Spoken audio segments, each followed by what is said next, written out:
Yeah, I think I should be on. I think. Maybe. Yeah, I'm sure I'm on. I'm on. Hopefully I'm on. Let's switch. Okay. Anyways, let's switch and I forgot to turn on the video. Where the fuck is that shit? There you go. There you go. Alright, it's on, kind of, except the audio is also dead. Why are you dead? Why is the audio dead? Uh, this one, right? No, it should be this. But I hear nothing. Hmm? Is it because I am not currently in the... No. Yeah, the audio is strangely dead. Why are you like this, huh? This one? Nope. It's still dead. This one? And it's still dead. Why?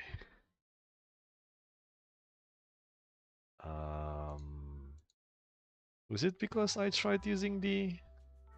What's that shit called again? The audio mixer. Uh, Probably. But yeah, hopefully this kind of works. Hopefully, maybe. I can see the audio graph going on, but it's kind of low. Meh. Hopefully it's on. Anyways, it's 2.2. Right? Yep. Well, I guess it's not here, but... Yep. Chapter 2, with the weird title of Do Not Go Gentle into That Good Night. If any one of you have watched Interstellar, then this might ring a few bells. Might, may, probably, maybe not. But yeah, I guess they're going with the poetic title this time. Understand the thing either, so yeah. But anyways, it seems like we are going to go in action with the O-Ball squad, and I have no idea why are we staring at an... What is this thing called? A storm lamp, I think it was called? Or is it storm torch? I remember it's called storm something. Storm lantern? I don't know. But I'm curious now. Is it a storm lantern? Oh, it's not. Wait, it is. It is right. It's not storm lantern. It's hurricane lantern. You know, storms, hurricanes. Close enough. Close enough. Anyway, let's keep going and see what happens since last time. Minimize this and... Alright, I need to check in with Fufu first. Somehow I missed the last part, and I'm still on summer mood. Yo, Fufu, what's up? Oh, it's you, Junior. Did you need something from me? What's up? You look like you want to say something.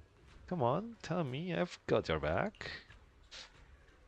Um, Actually, has Belle been coming to see you a lot? Oh, you're asking about that? Well, since I flung arithmetic, cramming at the last minute wasn't gonna cut it anymore. So I asked Junior Belle to tutor me. Belle is teaching you math, okay. I'm not sure how smart Belle is, but... Okay then. What do you mean? So, according to the recent observations, when Belle goes to see Fufu, she often brings snacks. No matter how you look at it, Belle seems more like the one asking for favors. And Senior, you were answering everything so smoothly just now. It's as if this was a planned answer. Oh wow, Can't believe you figured that out. Your siblings combined must have like 1,000 tricks up your sleeves. No, it's just my sisters. So, what the hell happened? Right, I tell you. It's about the perception technique. Although Shifu taught Belle the perception technique already, the flow of energy in her body hasn't been smooth. So I'm trying to figure out a way to help her. Okay, so basically even though Wise kind of mastered it, Belle is having some problem? Mm-hmm. Hey now, don't worry. Your little sister is just moving at her own pace. Even if you're blood relatives, everyone's different, you know. Junior Belle just said she didn't want to hold you back. And since she got trapped in the Hollow once before then, when her aptitude had yet to recover, she was worried you'd overthink things. That's why I helped keep it from you. I guess she's talking about I think it was during Ballet Twins. I think when she kind of she bought the car to send some videotapes to the provider supplier, and she just happened to bump into a hollow. Yeah, that was kind of shitty. Okay, so is there anything I can help with? She's been making crazy progress these days. You'll get the hang of it in no time. Just act like nothing's up, okay? And if you've got time, could you grab me some Wutang root from Peace Herbal? There is an old recipe from Yangui Summit that combines Wutang root and other herbs into a paste to make meridian flow patches. They boost blood circulation and work wonders for the perception technique. I plan to get Belle some too. Alright then. Suddenly I'm worried. This isn't like long, right? I seem to remember we are pretty much done, like done, right? But this quest was available even before this week's patch, so it's like here. I didn't notice it was not done yet, so huh. Well, that is weird. Anyways, let's pick up. Let me just do something a second. Like, I am all sorts of worried right now. Like, the audio is kind of fluctuating or some shit.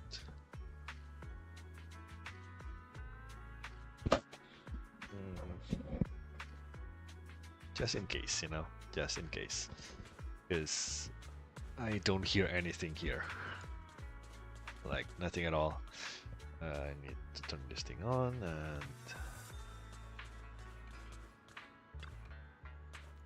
Okay then. Shelbu isn't near the shop entrance. Is he grabbing medicine inside? Come to think of it, I can faintly hear voices coming from within. Oh. Auntie Fang, I had no idea your husband and Grand Shifu were fellow disciples back in the day. An unexpected bond, indeed.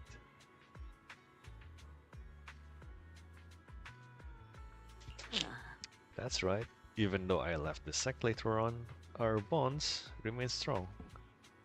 You're Shifu's generation of disciples. We practically watched them grow up, you know. Such a shame, but young Yijiang, gone too soon. I heard she exhausted her life force using the Qingming sword to save Waifei Peninsula. The Qingming sword is a legendary weapon beyond compare. To harness such power, one must be willing to pay the price. It hasn't been easy, that's for sure. But from what you just told me, the Qingming sword has found a new master. Looks like Yunkui Sami's legacy is in good hands. Yes, very good indeed. And. Oh, there's Bangbu. Oh, Junior Wise, what are you doing here? Oh, I'm here to get some medicine. Mm-hmm. What are you doing here? Nothing major. I just haven't been sleeping well lately, so I'm here to get some medicine. It's an old problem. What are you here for, Junior? Utang root. And uh, ne. Oh, come on. Ne. And ne. Next week? Really? Takes quite a long while. Can I just go to your supplier? Hey, young master, don't worry. You can ask around Salem Bay. The Wutang root grows by the water, and while it's used as a medicine, us locals often dry it out and use it in dishes. But using Wutang root as medicine isn't quite the same as using it for food. Not sure if they'll work for you. I'm not too sure about that either. Junior, you must be after the Wutang root to make meridian flow patches, right? The kind used for food should be sufficient. It's just that older Wutang roots are better. And if you haven't seen them in person before, they can be tricky to identify. If you don't mind, I can come with you. Thanks, sir. Let's go then. Please enlighten me on the ways of herbs. Oh, that's really far. All the way to Salium Bay and to the kids. That was Dante and Mello. Anyways, what brings you to Salium Bay? Oh, you know, I can get some Wutang root, please. You know where? You need Wutang root? We've got plenty at home.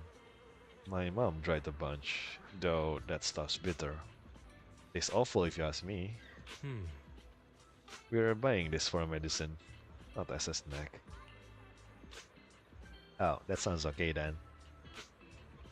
Does it ever occur to you that it's exactly because you give out the bitter stuff that the medicines are bitter?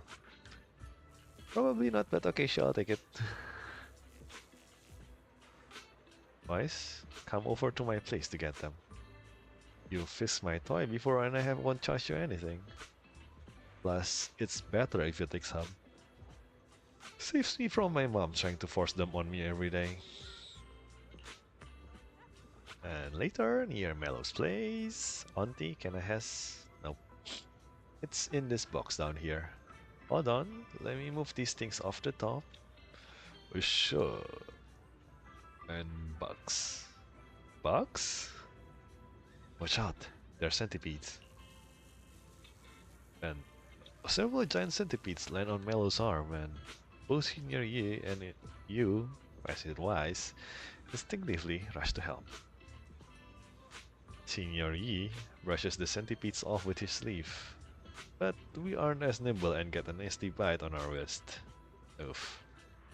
And not long after, Wise becomes Centipede Man. Of course not. Ouch, that big bump looks painful. I'm so sorry, Wise. It's my fault you got hurt. I got careless. Don't worry. I've been through worse. Junior, you're quick to react back there. But since you usually live in the city, you probably haven't dealt with these critters much. You can't be grabbing centipedes with your bare hands. I can slap it away though, right? Luckily, you're not allergic, and I just applied some ointment. Should be all healed up in 3 to 4 days. Hmm. Thanks, sir. Hold up, don't hide your wrist in your sleeve. That won't help you recover.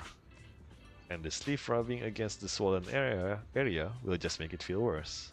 Oh. I bet Wise just doesn't want anyone to know about the embarrassing time he tried to grab a centipede with his bare hands. That's hardly embarrassing. I know, right? Centipedes are scary as fuck, man. Me, I'm also a city guy, so... Yep. I'm not good with bugs. Please no. Anyway, Mello, do you happen to have any gauze at home when bringing some over? Yep, just give me a sec. And Mello, let's just into the house. Show me that wound first. I'll patch you up. Then you can put your sleeve back down. Don't even have any sleeves. Junior? I was wondering earlier why you'd need meridian flow patches when you've already mastered the perception technique. Now it makes sense. You were preparing them for your sister, weren't you? I hate sharp kids like you. Senior, can I ask you for a favor? And to keep everything that happened today from Junior well? Don't worry, my lips are sealed. And yes, sir. Thank you very much. Senior Fufu and Junior Yinhu might tell you to just tell the truth, but me, I have a younger sister too. So I know there are things that are actually harder to talk about with family. I know, right? Um, do you have a sister? She's also a disciple? Probably not, huh? Yeah, we joined the sect together as kids. But unlike me, she was far more talented. Oh, you're being modest. Unless that is a foreshadowing. I'm not being modest here. I used to slap on those meridian flow patches all the time back in the day. That's how I got so good at picking out the right herbs. Got 'em, got 'em. Brought the gauze and scissors. Oops, give me a second. Where's this thing?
Oh, there you go.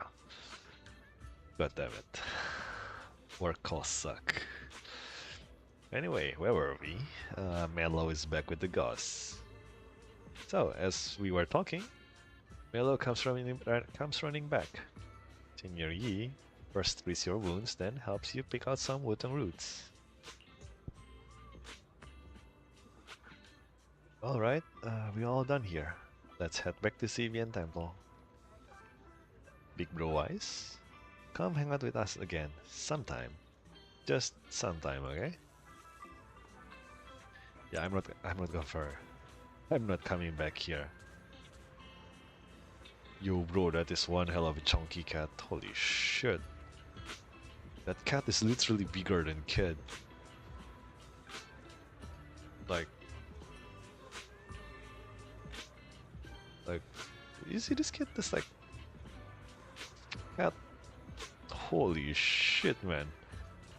What the fuck are these cats eating?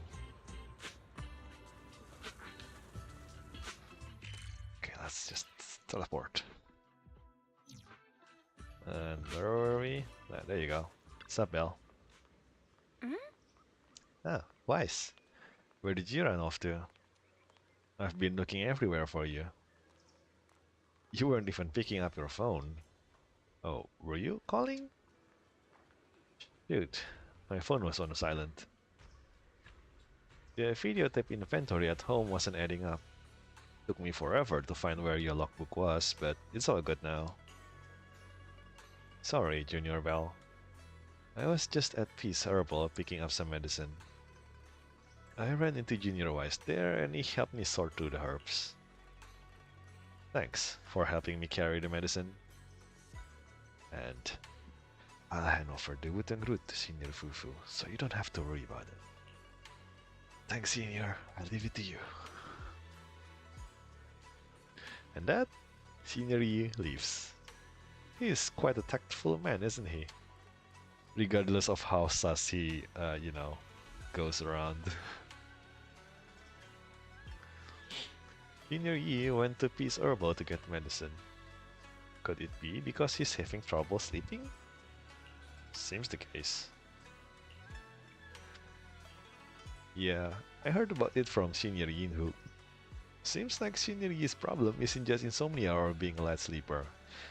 He's been having constant night terrors. Is there something bothering him? I don't know. Wise, you guys got medicine together. Didn't you chat about anything during that time? Well, apparently he has a sister and she's also a disciple. And apparently she's more talented than him. And she's not with us now, so... it would be very fair to kind of... how do I put it? To think that she's dead right now, like Hello Zero and shit. Oh wow? Really? I wonder if Senior Yi's sister looks like him. Maybe we'll get a chance to meet her someday. Oh shoot, it's almost time for Fufu's arithmetic tutoring lesson. I better get going. You better teach her good. Yeah. Oh wait, I'm not the one working hard. Senior Fufu is the one who should be working hard. Alright, I'm out. Bye.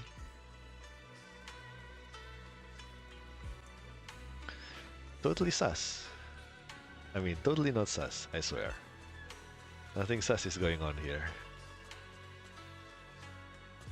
And something tells me... Yep, this is the start of the actual 2.2 update. There you go. And Belle is looking over a message from someone. Her face turning serious. The kind of look that says, "Here comes another tough job."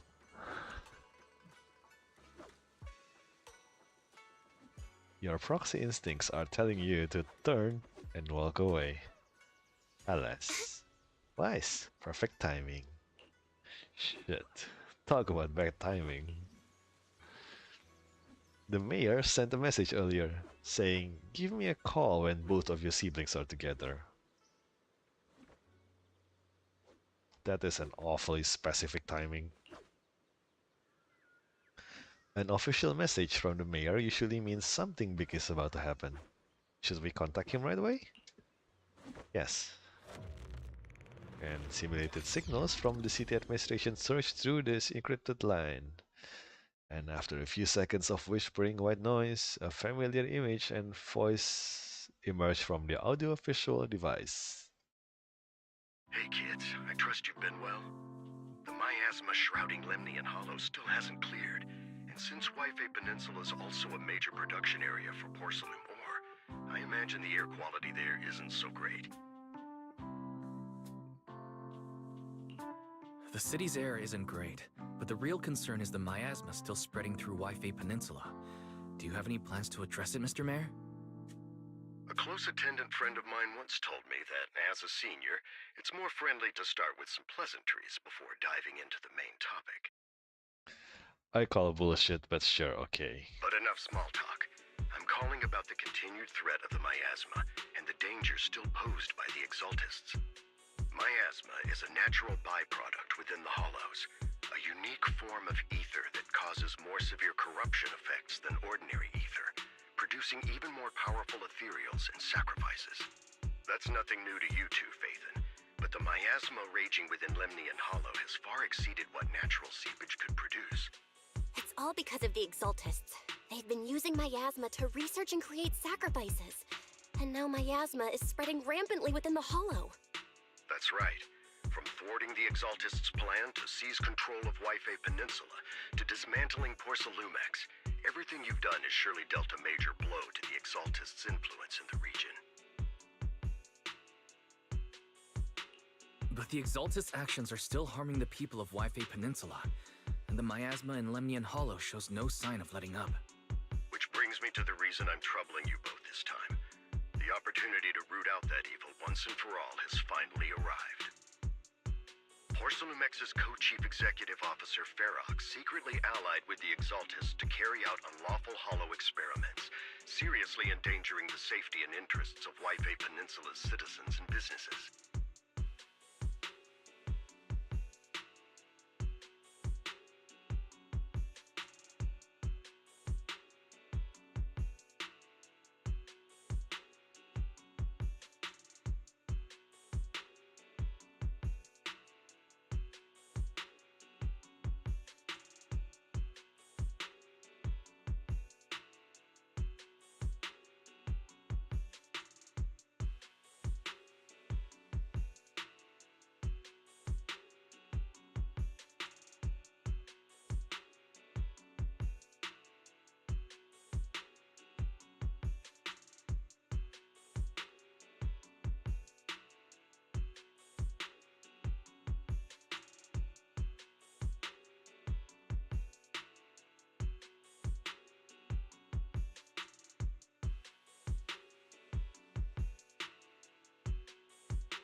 Alright.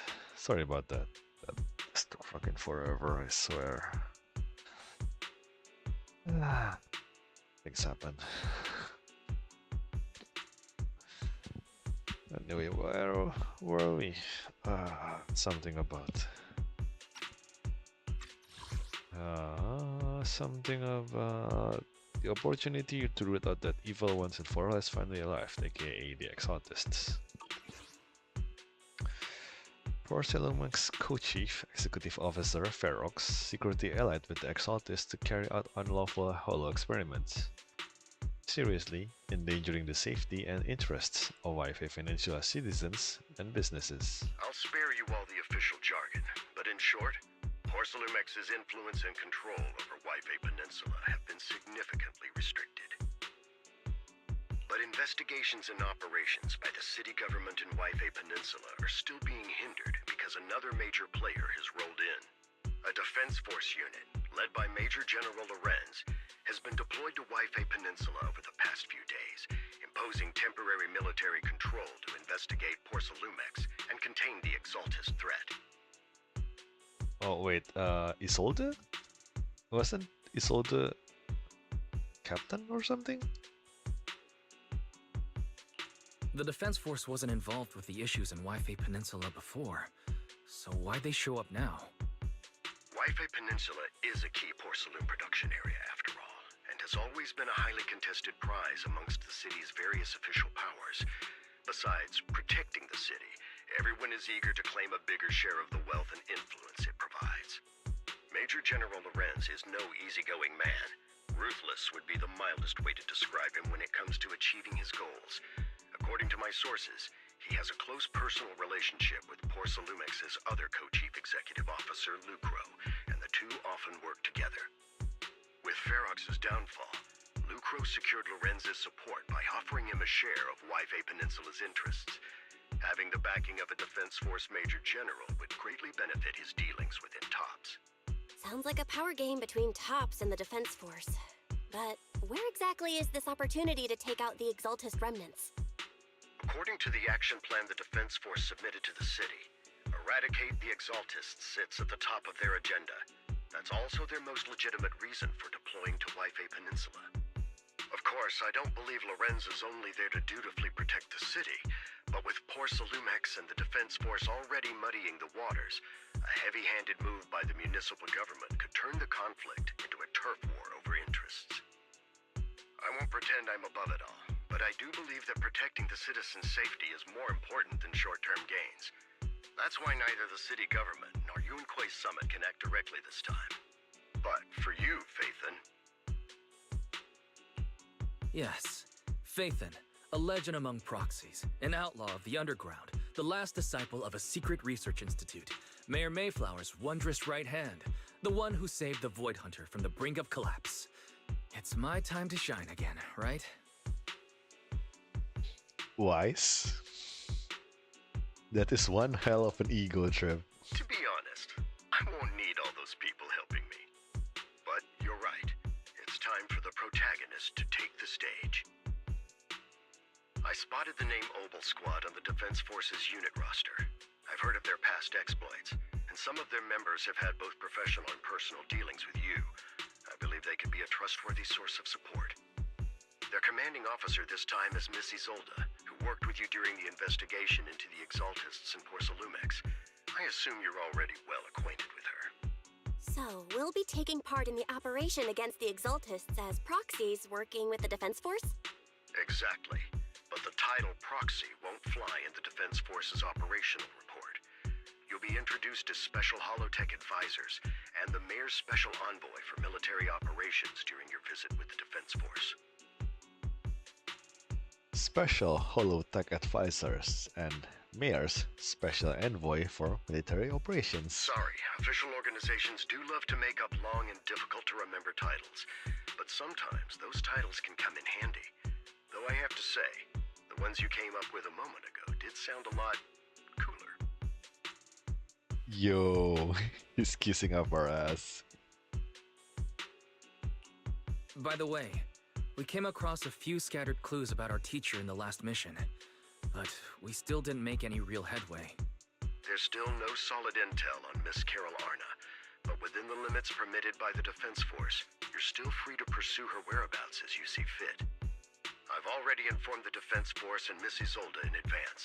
The specific plans and arrangements will be up to you two to discuss with Isolde and Obel Squad. Well, I have official duties to attend to. You both have an important mission ahead, so let's keep it brief. Once again, I wish you the best of luck.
God damn it, I was muted.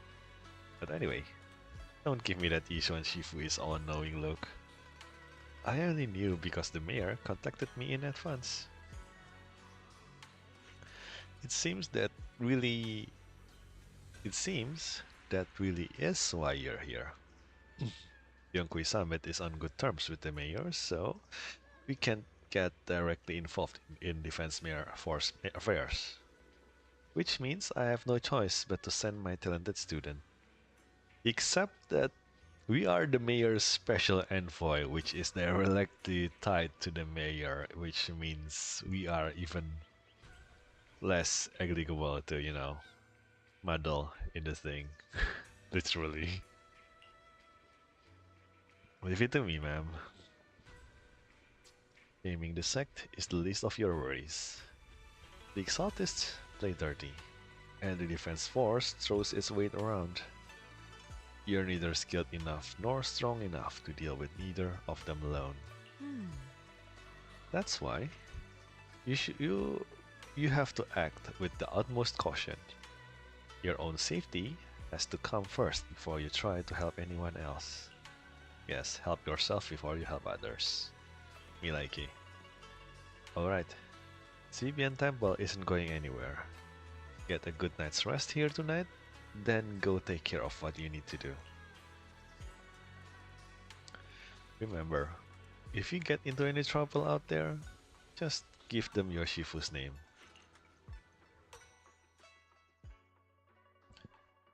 And carefully calibrate the HDD device in Zibian Temple's inner chamber, then spend some time chatting with your senior brothers and sisters. And before you know it, the night has already fallen.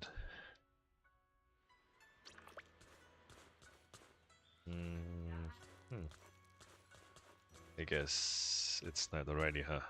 Goes fast. What's up, Belle? The Defense Force sent word. We're meeting up with Obel Squad tomorrow morning, and the coordinates are in the Lemian Hollow. What? In the Hollow? Really? That's right. The Defense Force wants up to link up with Obel Squad during the operation. Afterward, we're to return to their base together. Supposedly, it's meant to help us work more smoothly with Obel Squad, and to test our capabilities as the mayor's special envoys. I've spent the whole afternoon tuning the HDD device. It's pretty much done, and we should take it easy and rest up for tomorrow's operation. Sleep. Yes. There you go. Chapter 3.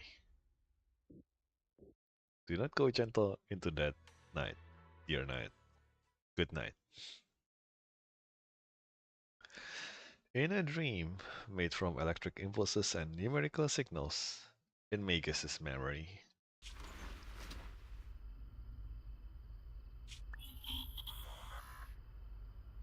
Oh, but I forgot Magus is just the tail gun thing. The Hollow hit City Center out of nowhere. Without support from the Obsidian Division, they won't hold for long.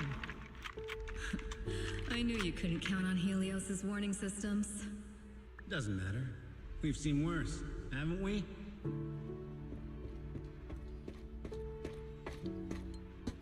The track we're guarding this time is a key route for evacuating civilians and transporting aid.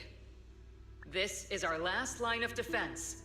The civilians are right behind us. We must hold the line. That's Isolde, right? At least she's also green-haired. Magus! You're late today? You never miss Captain's pep talk. Let me guess. You were off doing last-minute gear checks for us. Still, they've got a point. Tardiness is unacceptable, soldier. Obsidian Division. Agamemnon Squad assembled. Obsidian Division, Agamemnon Squad, requesting backup! Obsidian Division, Agamemnon Squad, requesting backup!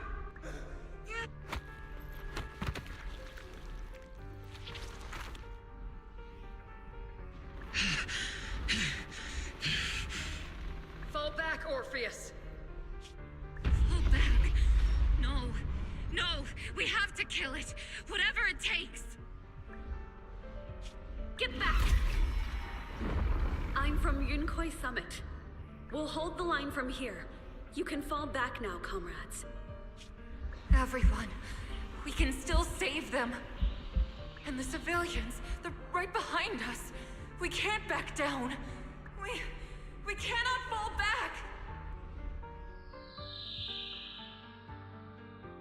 So, is this the end? Revenge. Against what? The Hollow? Against everything.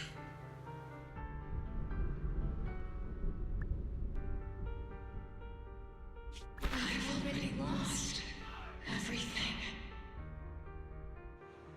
Captain? Captain Magus? Nagus? Nagus, were you dreaming again? Intelligent constructs don't dream. It was just leftover cache fragments tucked away deep in my memory module. So, were you dreaming about the past again? It's a good thing you gave up your studies at the Meta School to enlist, Orphe. What can I say? My brain can be a bit slow at times. Anyway, Magus, you talk in your sleep all the time. I don't sleep. It's a self-diagnostic mode. And I've told you before, use my proper title while on duty, and stop eavesdropping on me. Yes, Captain Magus! I swear, I'll never listen to you sleep talking again. But given how you're always right behind me, it's kinda hard not to overhear. It's not sleep talking. It's echoes of residual signals from the vocal module during self-diagnostic mode. Right, this one is just Confio. Yes, Captain Magus! I swear, I'll never eavesdrop on your, whatever that was during self-diagnostic mode again. Still, it's strange. I actually overslept today. I mean, my self-diagnostic ran longer than expected. Oh no, this is like Pinky and Brainy, isn't it? It feels like some kind of bad omen. Are intelligent constructs superstitious too? Well, I am just like you. An idiot who dropped out of school to join the military. Superstition is the only knowledge I've got that I can actually rely on. Enough breakfast chit-chat. Time to get ready for this morning's operational briefing, Orphe. Yes, Captain Magus. Oh, there's Trigger. And Captain Magus. Squad member Orphe. I've been waiting here for you. You left the sniper to wait here all alone? That's not how an assault trooper should operate, Orphe. Huh? But you were the one who woke up late. I told you, that was a necessary system check and maintenance. Now, getting into position early to cover their squid mates is part of a sniper's job too, isn't it? Let's head to the operation briefing before the colonel scolds everyone in the Oval Squad for being late. Alright, Isolde is colonel now, right? And anyone here? Bangboos. Enna. And I guess this is Orphe. I think she's on the latter half of the update, right? I think. Yep, on the latter half. And with the burps and why is the butts there? Like the X's.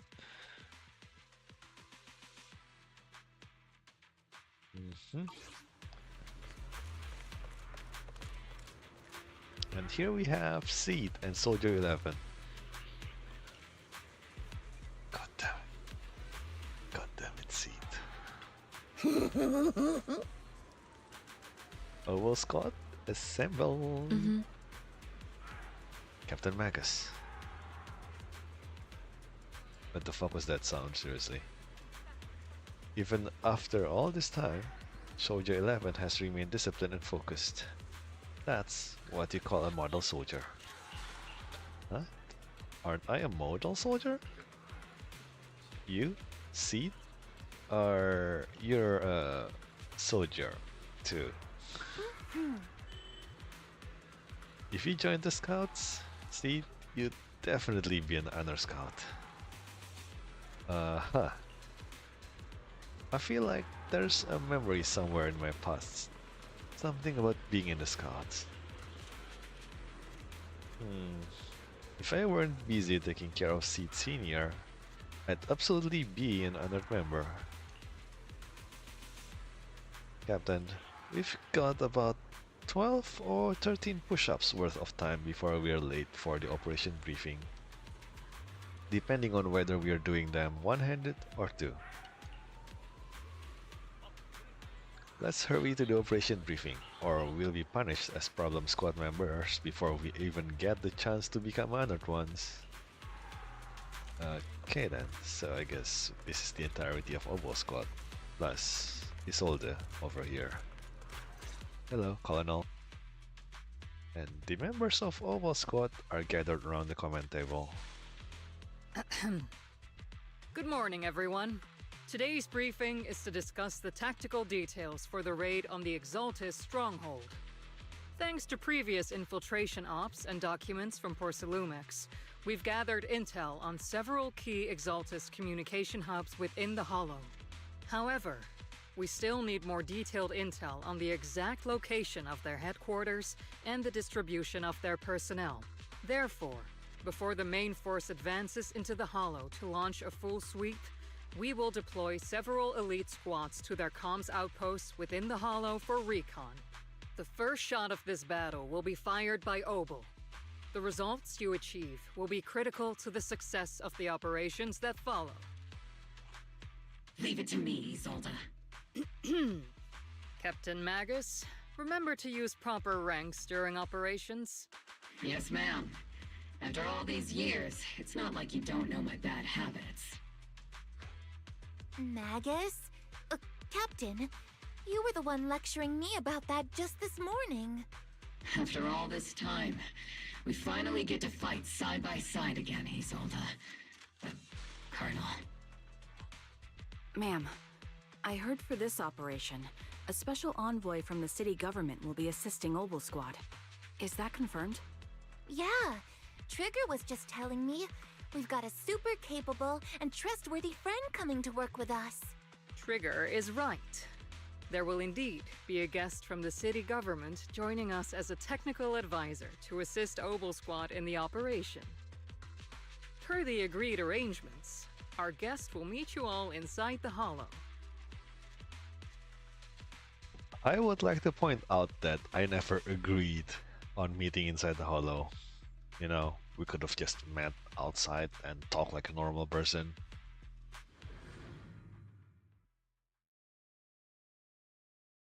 But alas, stuff happened.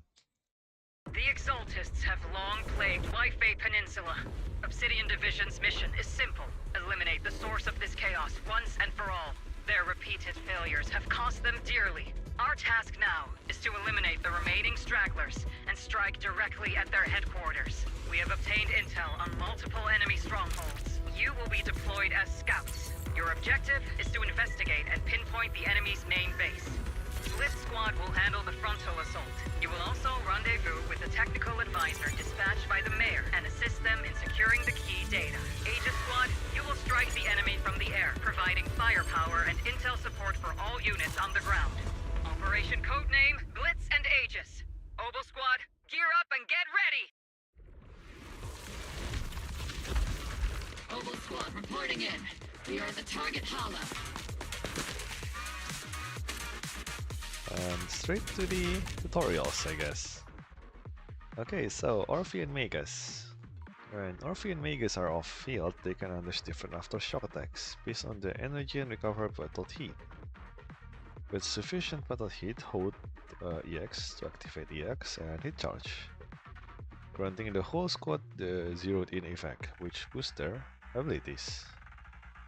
Blitz Squad in position! Agent Squad, report to position. Do you copy?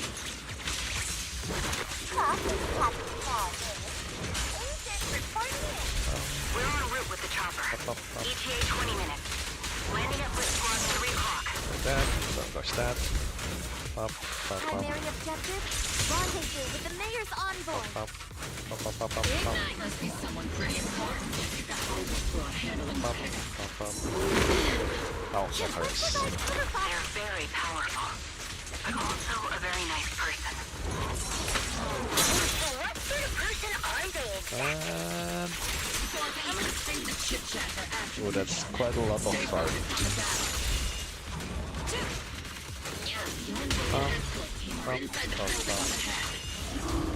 I guess.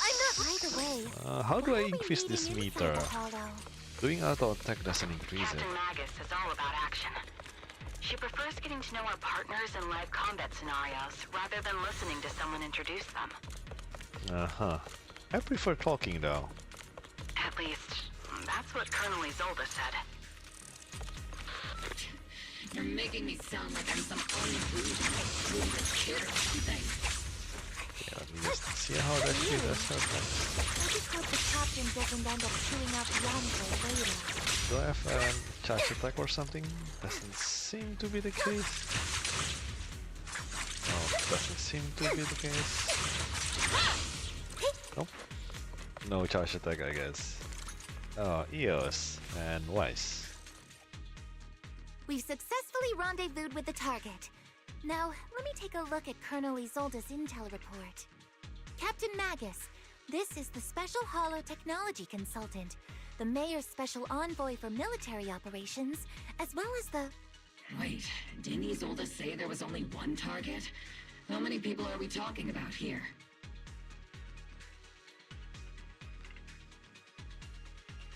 You can call me Lord Phaethon. I'm only kidding. I thought that might lighten the mood. Just call me Proxy. So this is the amazing Mr. Phaethon that Trigger and Soldier 11 were talking about. Turns out you're actually pretty down to earth. I know who you are. You must be the infamous Phaethon they mentioned, right? Trigger was definitely talking about the renowned Mr. Phaethon. Usually, only heroic characters are described as renowned. For villains, it would be... If the other side is a villain, then working with them means we're on the side of villains too.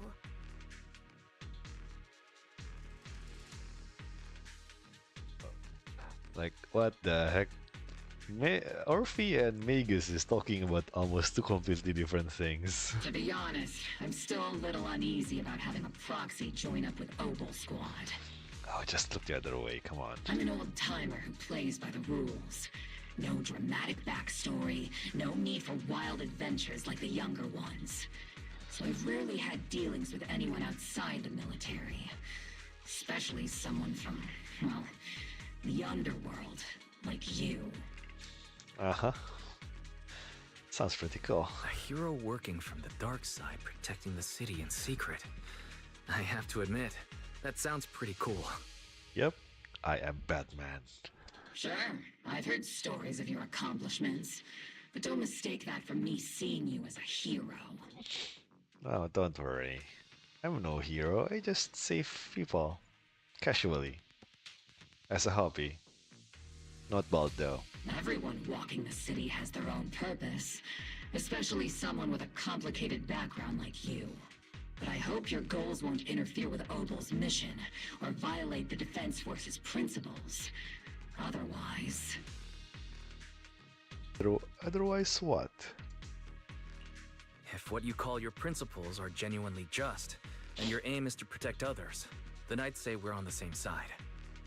I hope so.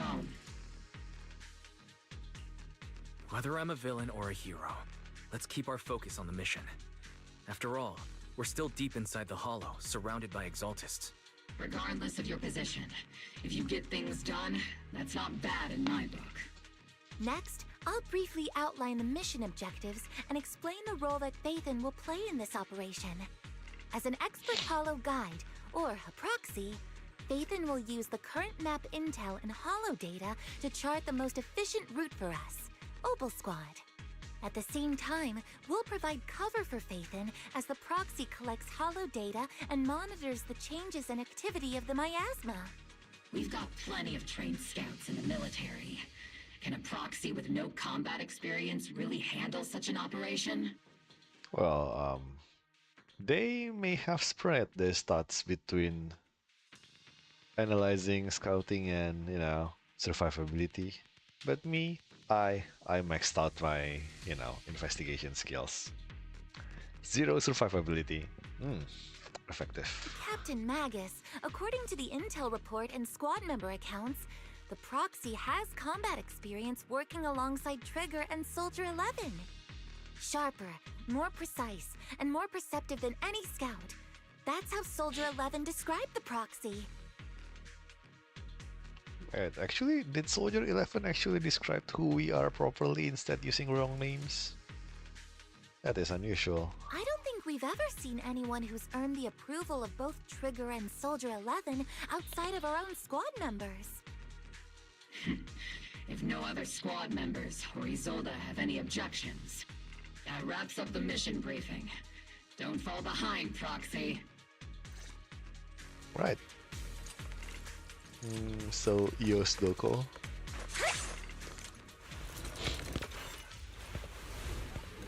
Oh, straight to Exaltists. There are more enemies than we expected. Agent Squad, report your status!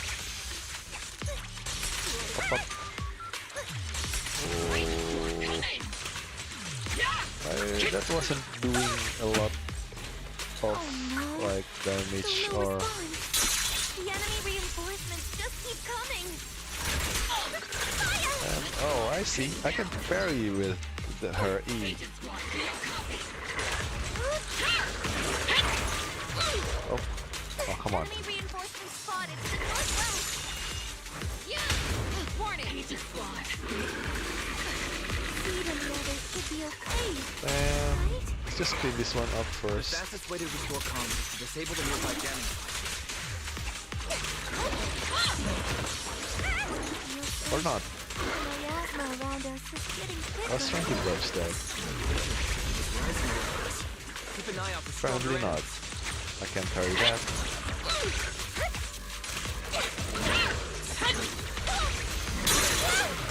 There you go. Somehow I parried that. Am I keeping up, Captain? That's all good. Affirmative! Boom. That, I don't need to find. Nope.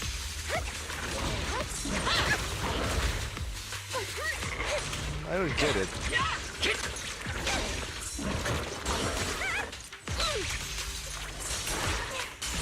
I don't get it. Seriously, I don't get it.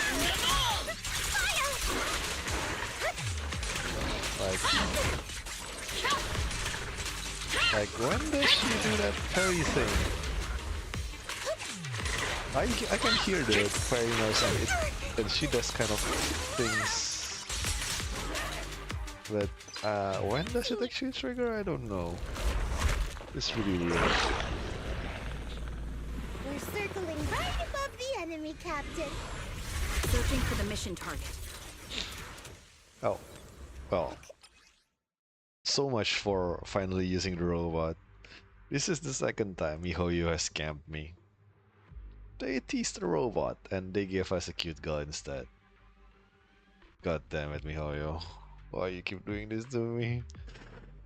Oh well. Anyway, Seed.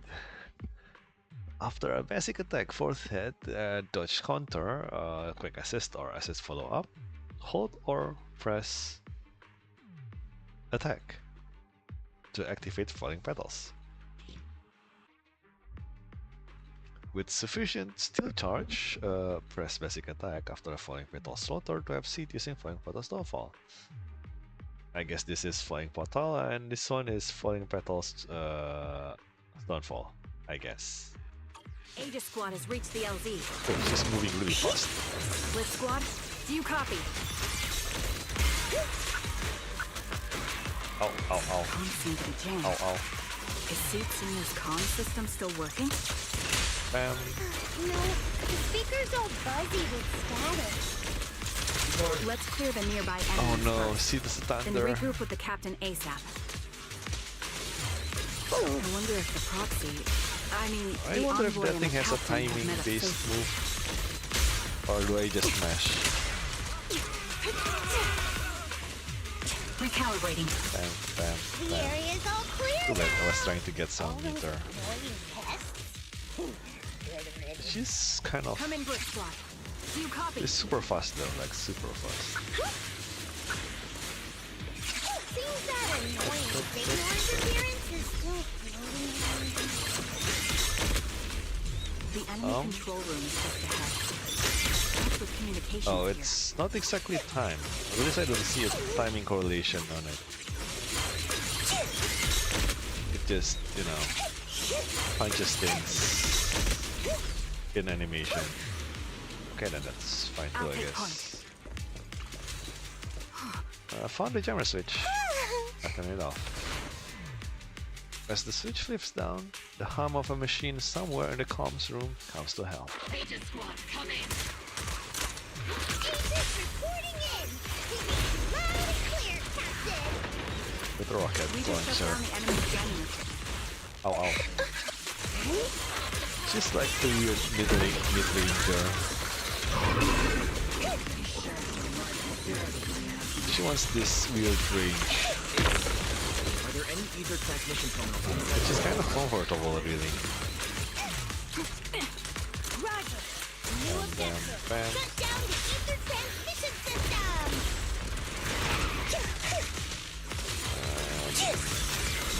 Firepower and maximum. I don't know how to feel about this. I really don't. Oh well, whatever. And it's the switch linked to the ether transmission device. A successful decryption signal flashes from Seed Senior's data port, and the once turbulent ether in the transmission system goes still. So Remote basically, the support. radar is working now. In position. Nice, sniping. Sasuke Triga. The ether transmission system has been shut down. Great. That cuts off the supply of miasma. Like that. We eliminate the remaining enemies. Oh, damn it. I thought I could touch that. And for us to show what we've done. Try that. I mean, dodge that. And counter. This squad has finished clearing out the remaining enemies. Turn to fight. Roger. This character plays really weird. Successfully secured a data copy from the control room. Those things look like coffins. They're kind of creepy. What's a coffin? It's a thing where people are laid to rest. Laid to rest? Oh, you mean like Sid Senior? Well, that went dark. And, well, this is an Obscura, I guess. Have I seen it before? I do know it's a big box, but not like this. This is an ether research device built by Porsche Lumex. Alice calls it an Obscura. Huh? Obscura? That was in the report we handed over to Commander Isolde. Are these just regular ether research equipment? Not it's that simple. Anything tied to the Exaltis is bound to be suspicious. I felt something ominous too. Are you saying the defense force has some information in it? You'll get the intel when you need to know. For now, let's keep moving. No, I refuse. See, Eos is sleeping. What a difficult person to work with. Let's go. Don't be discouraged, Mr. Special Envoy. I've been around the captain for a while and still think keep moving. I see. Magus is a difficult person, eh? Very difficult. Yeah, what the fuck is this fire? And it's a bamboo workbench. Let's hack that. AKA content. Content. The unknown device. Now analyzing. Network communication structure detected. These devices are interconnected, probably forming part of a larger equipment array. Let's, By cracking part of the data, we can locate the other devices. Looks like Proxy's quite the skilled hacker. You're amazing, Proxy! You're not secretly hacking into my brain while I'm asleep, are you? Hey, come on. I'm a professional. I have standards. Communication structure analysis. 50% complete. You know, it's amazing how the Exaltists managed to, you know, make a bamboo workbench look really creepy. You see this symbol? And this shit just the Exaltist logo. Can I go upstairs from here? Like, can I climb this? Probably not, but you know. Actually I can. It's just a dead end. Too bad.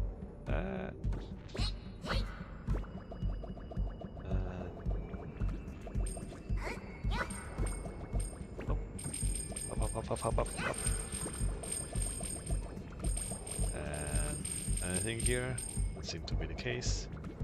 I think there is something up there, but I guess I can't reach it just yet.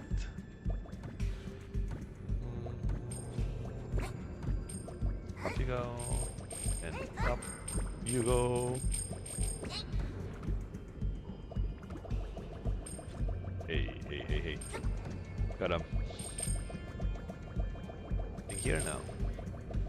Can I climb on this angle? This is like 45, right? I can just climb it. This is more than 45 degrees. This is more like 60 or 70. I can just climb it like it's nothing. EOS would have been capable of trivializing any platformer game. It's pretty amazing. I mean, normally speaking, at 45 degrees angle. You would slip down in most platformer games, but here Eos gives no fucks. He just climbs. Sasuga Eos. Fuck is that shit? Nothing here? Nothing. So it's just a straight road, huh?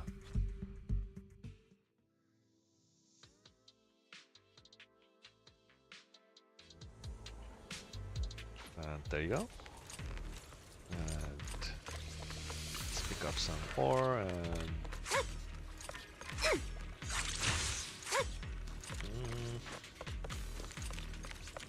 pick up this too.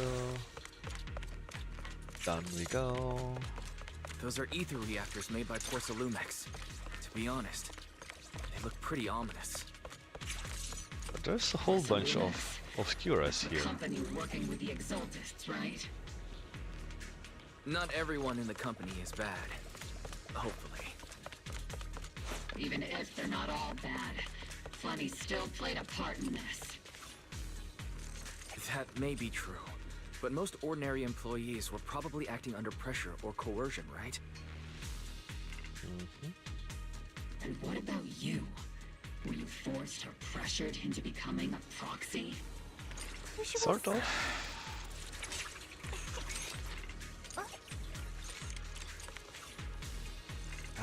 We arrived at the agreed meeting point, but there's no one in sight.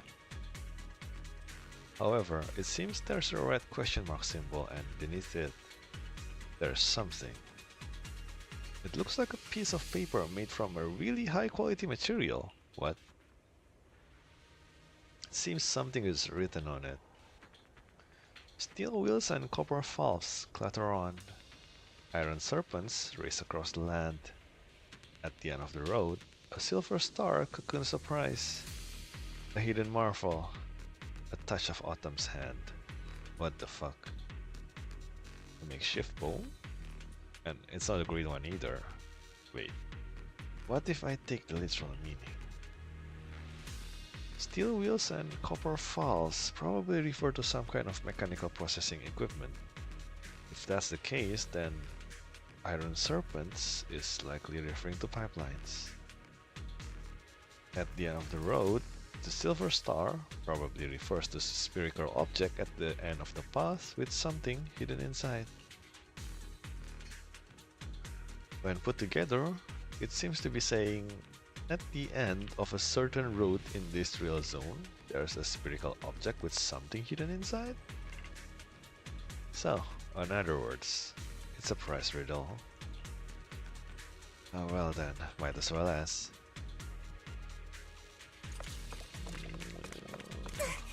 It would be very funny if that was actually something the Exaltists use as a code to enter or some shit like that. These obstacles are blocking Aegis Squad spot to our rendezvous point. Let's clear them while we wait for them. Yes, Captain Magus. So This is the only route Blitz Squad can take.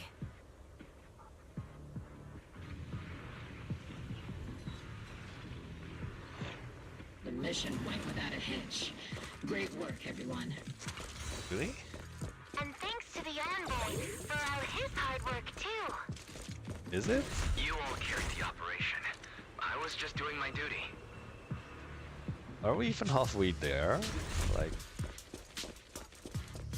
the mission? Oh, we met up already. That was easy.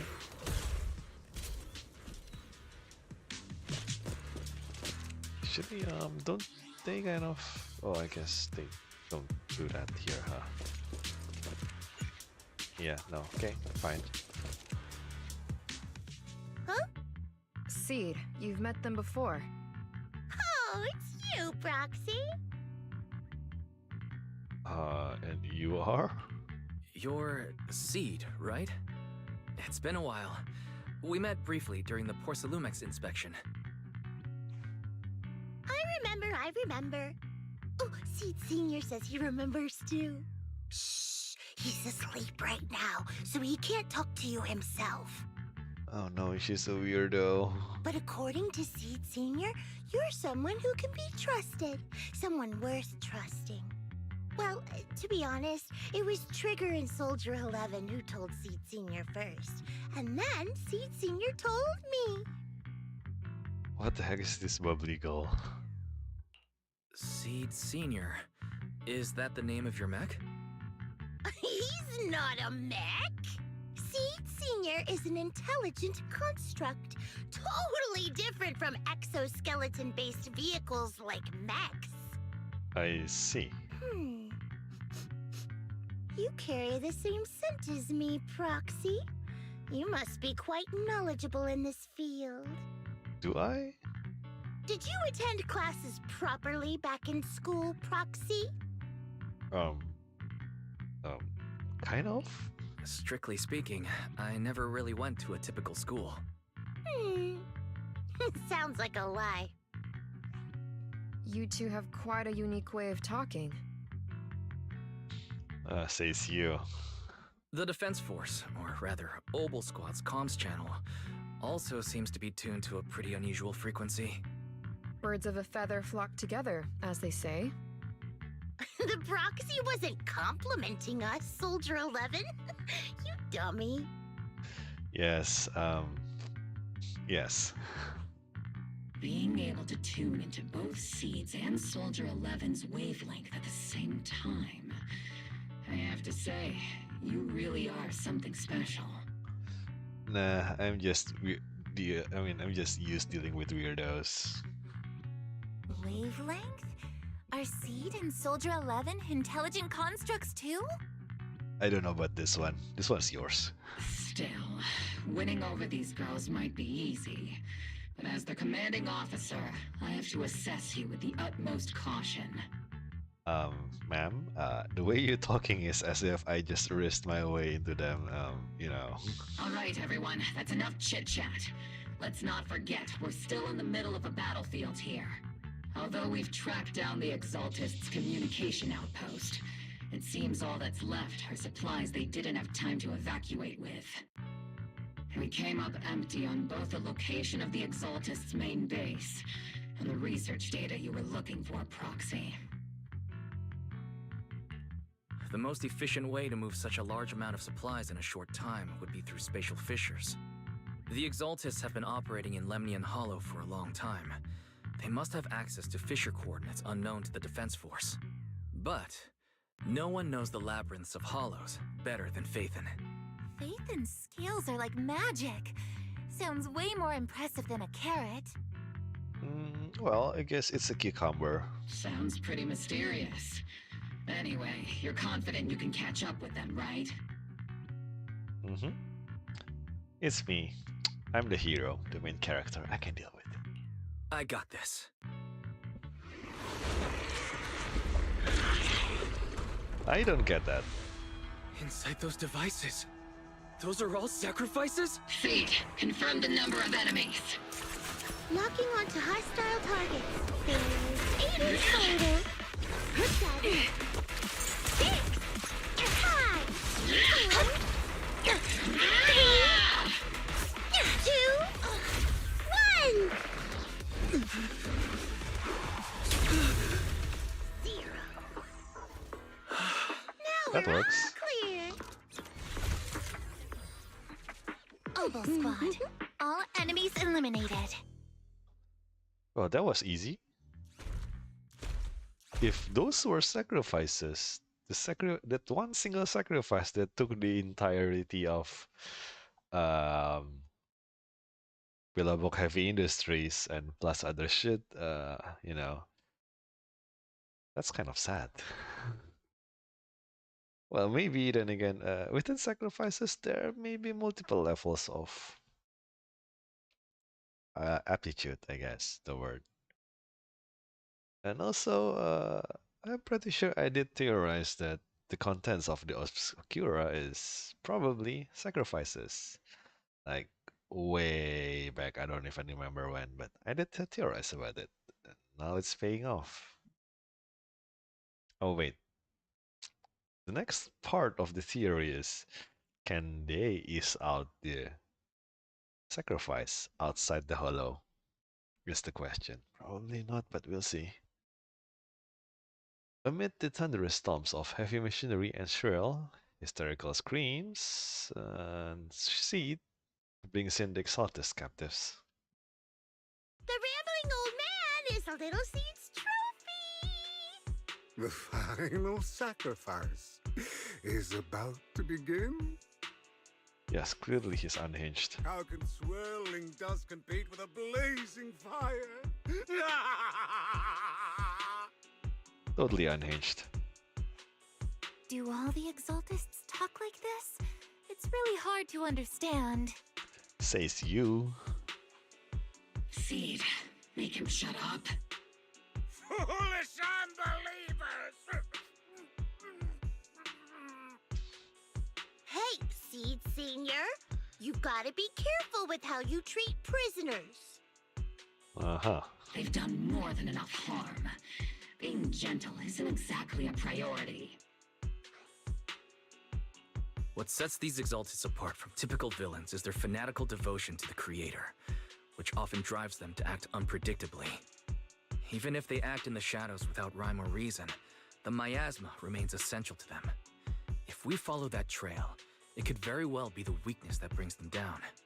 These so-called fanatics are nothing more than villains who treat ether as a deadly poison corrupting new Eridu, aiding and abetting its destruction. Wait, I thought they're like thinking that ether is the like something of the gods or some shit. Cause, you know, ejecting ether into people, turning them into sacrifice. Huh? Whatever. Let's see if they stay so devoted when confronted with 50 caliber high explosive rounds and military grade high energy lasers. Violent much? Calm down, Captain Magus. As vile as the Exaltists are, not every member is guilty. Many innocent civilians were deceived into joining. In other words, not every Exaltist member deserves to be met with 50 caliber high explosive rounds and military grade high energy lasers. Yeah, okay. That's very specific, Weiss. We've hardly caught anyone yet, and you're already defending them? I know how to throw around grand quotes too. Like no snowflake in an avalanche ever feels responsible. No idea what that means, but sure. You're awfully sympathetic towards these scumbags. Perhaps because you're one of them? Enough! Captain Magus, I'm pretty sure your remarks have already exceeded the boundaries set by Commander Isolde's temporary protocol for addressing Phaethon, specifically the section designated for Magus. Wait, you have a protocol for addressing me? I'm touched. Huh? How come no one told me about it? Wait, how come you don't know about it? Don't speak harshly to your squad mates, and don't say anything that kills morale. That's what you taught us, Captain Magus. Uh-huh. I don't consider them a comrade. At least not yet. Whether we're allies who can rely on each other or simply partners with our own suspicions, let's stick to our duties, Captain Magus. Wouldn't have it any other way, Phaethon. There's a critical piece of intel that needs immediate attention. What just emerged from the Obscura is a bioweapon created by the Exaltists, known as a sacrifice. These Obscura, and the factories that produce them, are scattered throughout Lemnian Hollow. No, not just Lemnian Hollow. According to the data from Porcelumex and the intel Commander Isolde has gathered, there are a large number of Obscura placed throughout Yphae Peninsula. Over 300 of them. Over 300? Not even the entire Obsidian Division could deal with that many monsters. The entire Obsidian Division would just end up as monster food. Yeah, but you guys just killed 8 in like 10 seconds or something. While I do understand fighting 300 all at once is difficult, but as long as something or someone is stalling or funneling them, it should be fine, right? We have to get this information to Command immediately. The Exaltists' actions may be far more dangerous than we had anticipated. No, that's not right. Although I did come across Obscura shards tainted with sacrifice energy, there's still no solid evidence to confirm that all Obscura have sacrifices in them. The Obscura devices I saw in Phylum Heights didn't all carry traces of sacrifice energy either. More importantly, creating a creature as powerful as the sacrifices would require an unimaginable amount of ether. There's no way the Exaltists have access to such an immense supply of ether and miasma. Well, there's the sacrifice core. Or they would have destroyed New Eridu long ago. Phew. Good thing the bad guys we're dealing with this time aren't that powerful. Yet. Hey, did you two completely forget that courage is a soldier's greatest virtue? Captain, didn't you say that kind of talk is just something generals say to sound impressive? Well, Magus has said a lot of things, it seems. The proxy has a point, but there's definitely something suspicious about the Obscura and Wi-Fi Peninsula. We need to organize thorough inspections and patrols as soon as possible. Obsidian Division has already mobilized outside Lemnian Hollow. Those Exaltist rats will soon meet their end. A fanatic's last stand is often the most ferocious. Everyone, stay sharp and proceed with caution. After spending over a decade in the military, I understand that all too well. What Captain Magus meant to say was, thanks for the heads up, Proxy. Thank you for the translation, Miss Orphe. That's not what I meant! And in the depths of the Lemnian Hollow, where even the proxy's eyes couldn't pierce the darkness. Oh god damn it, Sarah. This is a, what's that thing? Fission Corps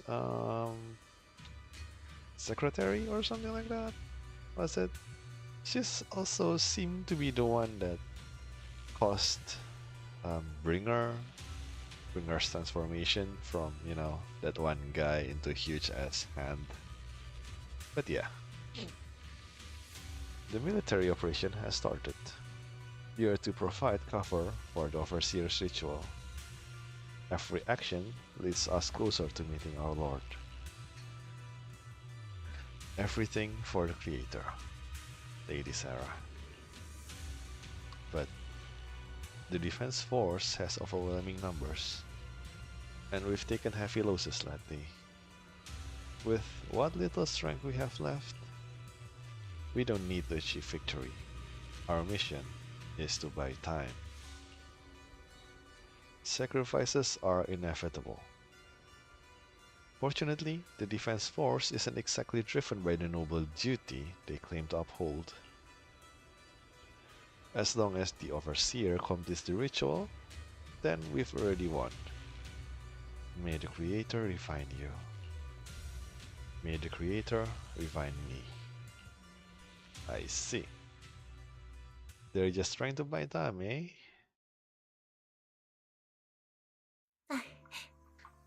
And the Obsidian Division has temporarily taken over Seagaze Road as our base of operations. This will be our staging area for the upcoming mission.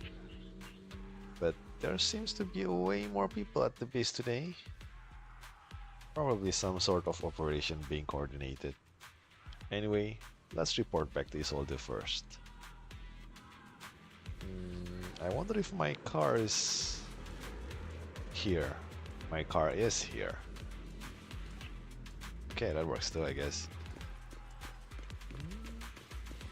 Trigger? What's up? Thank goodness you're okay. When you and the captain were surrounded by enemies, I was really worried about you both. My bullet almost didn't make it in time. Oh, don't worry about me. I'll survive one way or another. Plot armor and stuff, you know. Protecting you, Proxy, is our top priority. I mean, protecting citizens like you, Proxy. Orphe might seem a little hesitant at times, but she's actually a skilled and brave soldier. Captain Magus comes off as harsh and short-tempered, but she's the kind of person who would risk everything for her squad and for New Eridu. Or rather, she already has. And what about you two? Hmm. If it wasn't for Seed and Trigger shutting down the Exaltis equipment, the captain and I would have been in for one hell of a fight. I mean, I was a big help, but Trigger and Seed Senior were just as important. The Exaltist systems were pretty basic. It just took a little tinkering to shut them down. Your ability to handle machines so effortlessly is amazing, Seed. I wonder if I could learn to do so with enough practice. It's talent. Pure talent. I can always sense it. You've got a similar gift, right, Proxy? I don't know about talent, but sure, I'll take it. Yo, Isolde. It's been a while. All in all, the scouting mission was a success. Oval Squad took no casualties. Against our firepower, those Exaltis lunatics didn't stand a chance. It's honestly baffling how HSO and public security got completely outplayed by the Exaltists. Their actions are chaotic and lack any strategy. Though credit goes to Commander Isolde's flawless planning. The proxy was amazing too. Just like Trigger and Soldier 11 said. And just like all those rumors on Internet. Huh? Orphe, since when have you been visiting sketchy sites like Internet behind my back? Help! Calm down, Captain Magus. What you've dealt with so far are just the Exaltis scattered remnants. I know. We already have the hollow coordinates for the Exaltis base. I'm not worried about a head-on clash. What worries me are those Obscura and the sacrifice creatures. Leave the search for the Obscura to me and the city forces. You focus on the mission inside the hollow. You can't just grasp at weeds. You have to dig out the roots. All this might just be a diversion by the Exaltists. By the way, Proxy, I heard your performance in the hollow was top-notch as always. How's working with Obel? Has Captain Magus been giving you any trouble?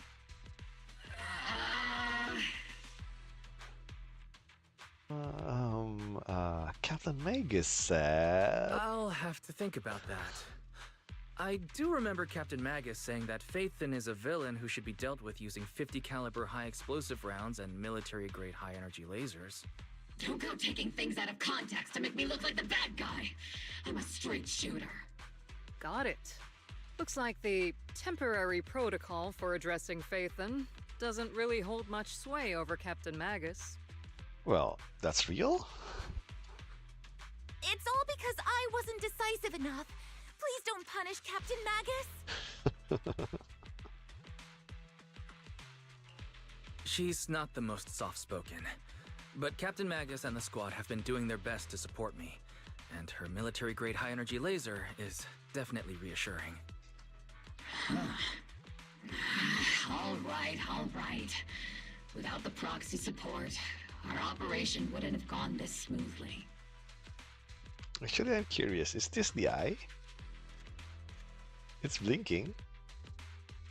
Right? Whew. I guess this is the part where old grudges melt away and everyone makes nice. Orphe, you saying that just make it worse. But if you're that talented, why settle for the dishonorable role of a proxy?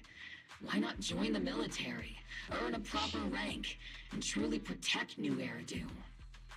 There are things that you can only see from the outside. This is basically Suzaku, and I guess I'm Lelouch. What's so dishonorable about it? The work we do in the shadows brings us closer to the light than many of those who stand in it. You're being a little harsh today, Captain. Proxy, how many unqualified civilians have you led straight into danger within the Hollows? And how many shady Hollow Raiders have you guided to dirty money? You're right, Captain Magus. The underworld does have its dark side, but a lot of people are forced into it. They have to avoid the light and just try to survive in the shadows.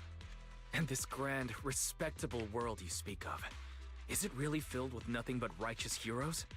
Is your defense force really so perfect? Every single person? You... Alright, kids, enough bickering. The only villain here is the grumpy old Isolde. You're all brave, shining heroes, okay? Uh-huh. Yes, ma'am.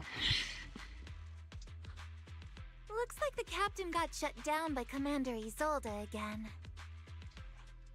Even the proxy's been lumped in with the kids. Looks like we're all in the same class now. I see. This concludes the briefing. Proxy, Major General Lorenz has expressed interest in meeting you. Would you mind coming with me later? Can I refuse?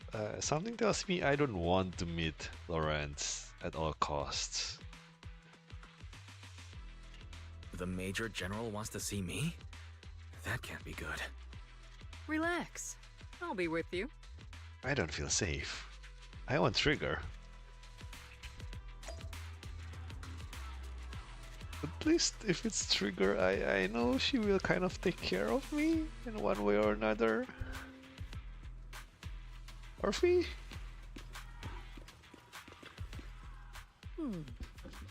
Adjutant, sir. The Major General's guest has arrived. Please follow me, you two. The Major General's tent is just beyond this tunnel.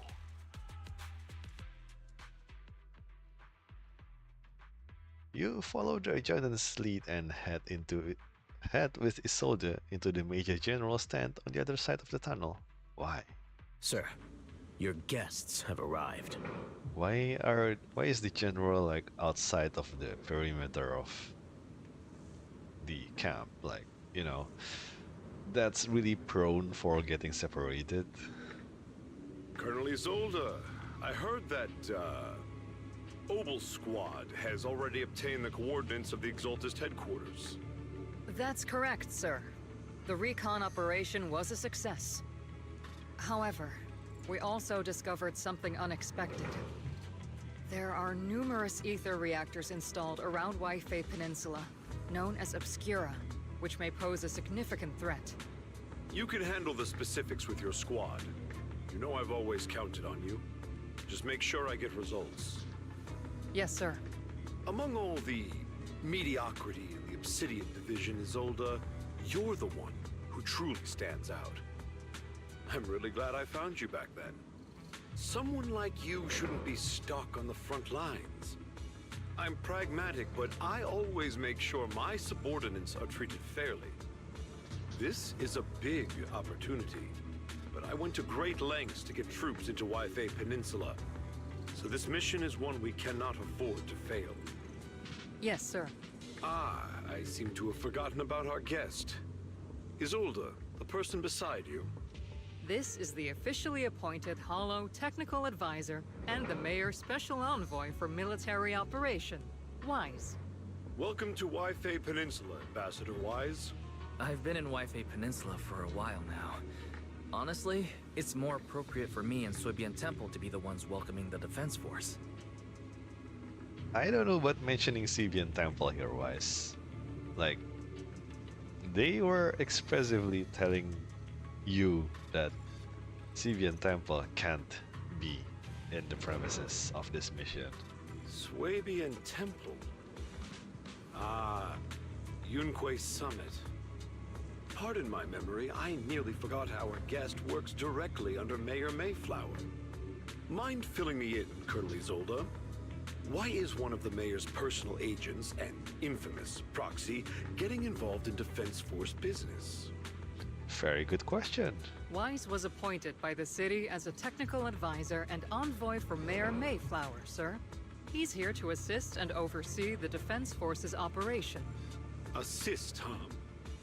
If the High Preceptor of Yunque Summit had shown up in person, perhaps I'd consider that worthy.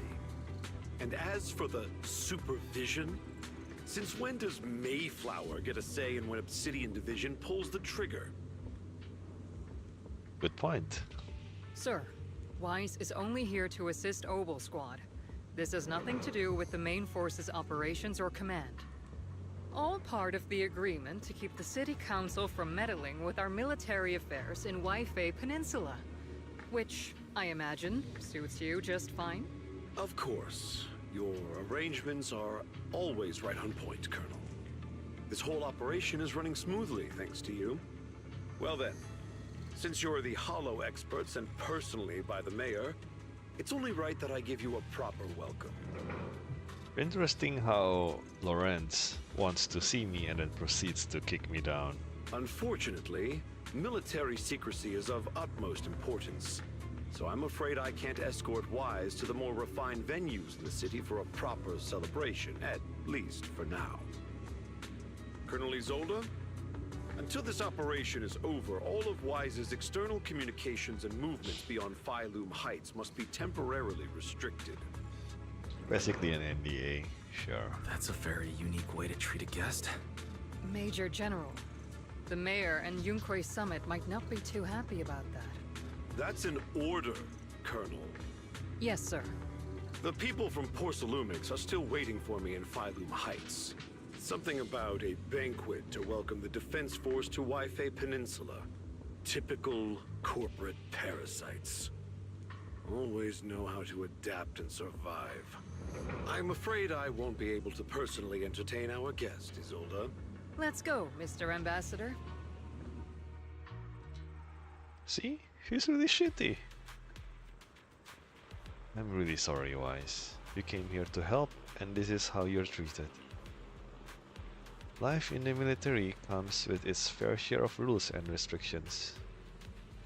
Major General Lorenz was a decorated officer during the fall of the old capital 11 years ago, and was promoted to a general after its fall. Over the years, he's been known for his rather overbearing conduct. It would be dishonest to say I like his style, but working under him has definitely given me a lot of opportunities and access, allowing me to investigate the truth behind the fall of the old capital. Oh, you're onto something now. To be exact, the cause behind my squad's failure back then. Magus has always been concerned about it. I'm getting off track. But the point is, you can count on us. Whether it's Obol Squad or any other Obsidian Division soldier. We'll give everything to protect you. And after debriefing on the military operation, Isolde takes her leave. Well, talk about rude. Are all the Defense Force generals this unpleasant? Well, the captain isn't either. Restrictions on going out and contracting the outside world? I might as well be a prisoner. But if we're just going back down to rest at Sweepian Temple, we shouldn't be stopped, right? And there is the first part, I guess. Why do you sound so happy, Seed? Come on. The proxy's been nabbed by the Major General. Oh? Then why do you look so happy, Seed? See? Trigger takes care of me. Don't make fun of your comrade's suffering, Seed. That Major General guy is a real pain, huh? So, if the proxy doesn't get along with him, that must mean they're alright. That's like an enemy of an enemy is a friend.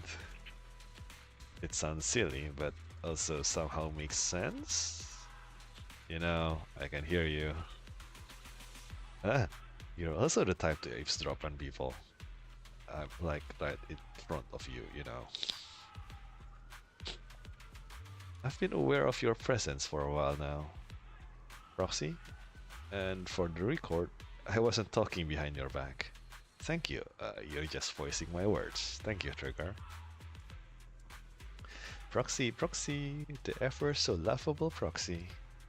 Always listening in with those keen ears. God damn it, Seed. Stop breaking the fourth wall. And our plan for next mission. The initial recon is next. So how do I go back?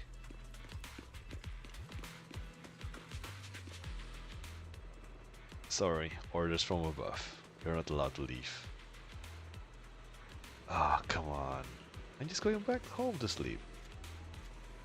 I don't know who you are, but there are no argument today to be had. Orders are orders. Come on, I'm just going home. And the argument draws attention of several nearby soldiers. Are you okay, Wise? Oh look, the risking.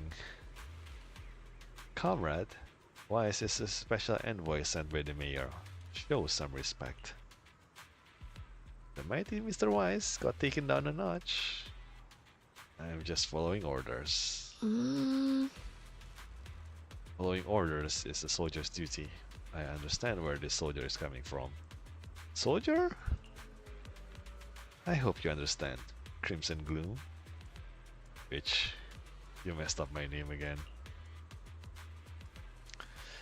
Ah, oh, goddamn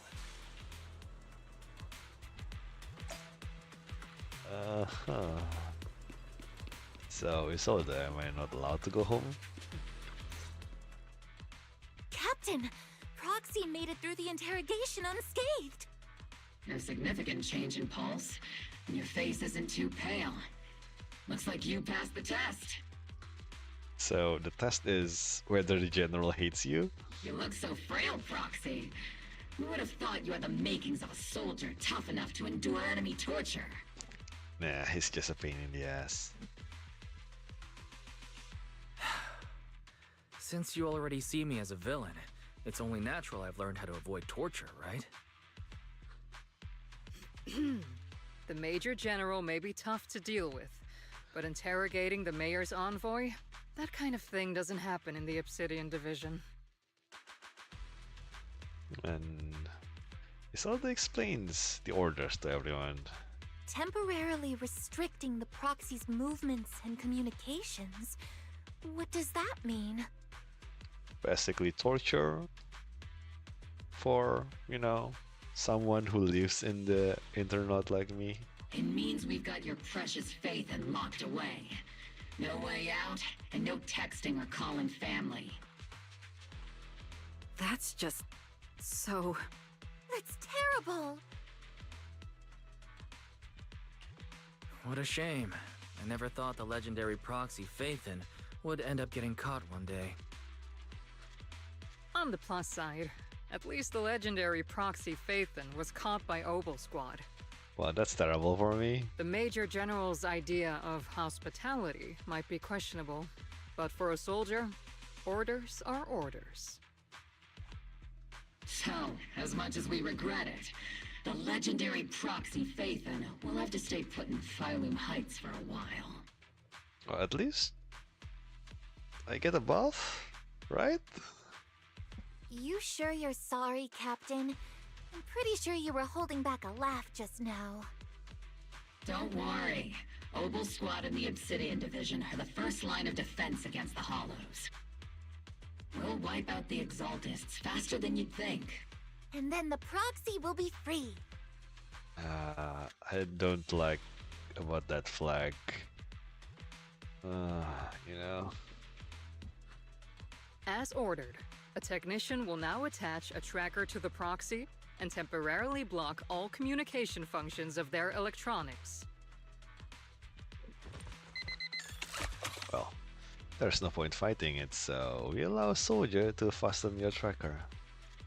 More like an electronic shackle to your ankle. Well, Fairy is there. Thanks to the Defense Force signal jamming, the only wireless frequencies still functioning in Wi-Fi Peninsula are military ones. For now at least, say farewell to the friends anxiously waiting for your replies on Knock Knock. My apologies, Proxy. For the Obsidian Division, orders carry more weight than mountains. I don't like restricting someone's freedom like this. And I'm not exactly your biggest fan. But I hope you won't hold it against Isolde or the squad. I may not be a soldier, but I can understand the weight orders carry for all of you. If temporarily restricting my freedom helps the operation go smoothly and keeps the people of Wi-Fi Peninsula safe, I'll gladly go along with it. I never thought you'd show such resolve, Proxy. Don't worry. I'll keep an eye on you while you're with us. Captain Magus keeping an eye on you? Just a heads up, she's not exactly the caring type. Yeah, I mean, your eyes is basically a high-powered laser, right? Once again, Proxy, you have my apologies. I'm waiting for that dinner. And with comms and our movements restricted, things are definitely tricky. Luckily, I can still reach out to Bell and Fairy through the HDD without the defense force noticing. And right as I'm thinking about this... Proxy, don't look so down. It's time for Opal's regular equipment maintenance. Just don't come join us. Huh? Is that okay? Do you agree, Captain Magus? Making sure all tech folks have reliable gear is crucial. So if you want to drop by, Proxy, go right ahead. Yeah, I mean, it's not like I have any equipment on me, it's just a shirt, you know. Really? I mean, I couldn't detect any gear on the Proxy, but I can't shake this strange feeling. Like, the Proxy has some sort of device that feels oddly familiar. Don't worry, Proxy.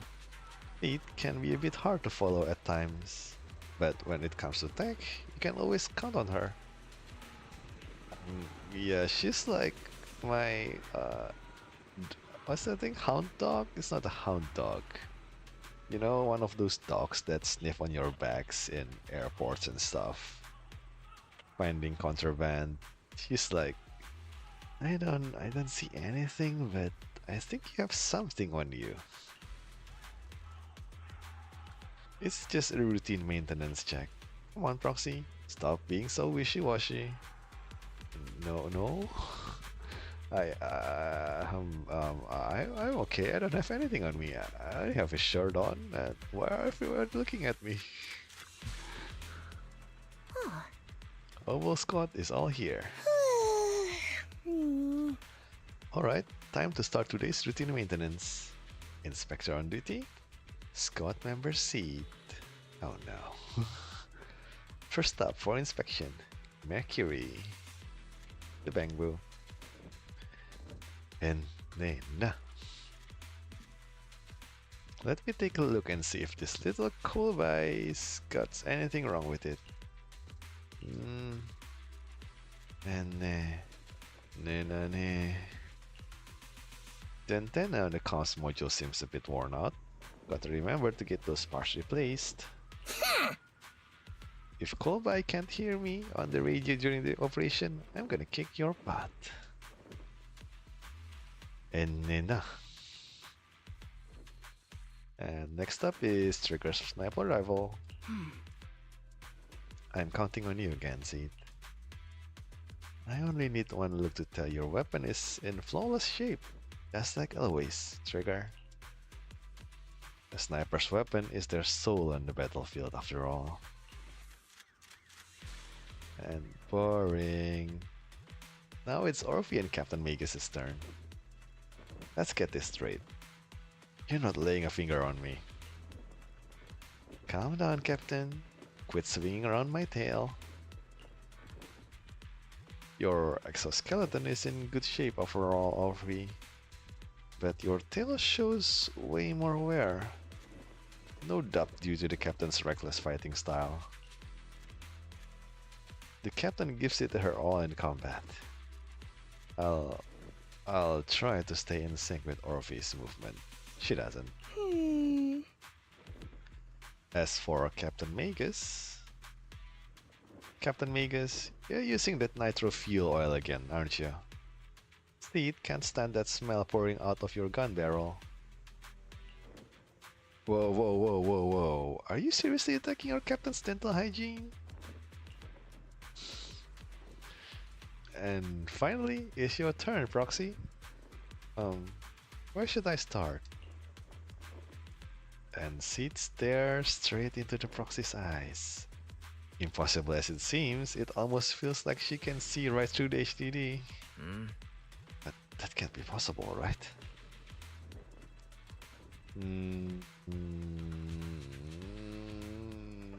You're embarrassing me, lady. Your eyes are crystal clear, Proxy. All systems good. Inspection complete.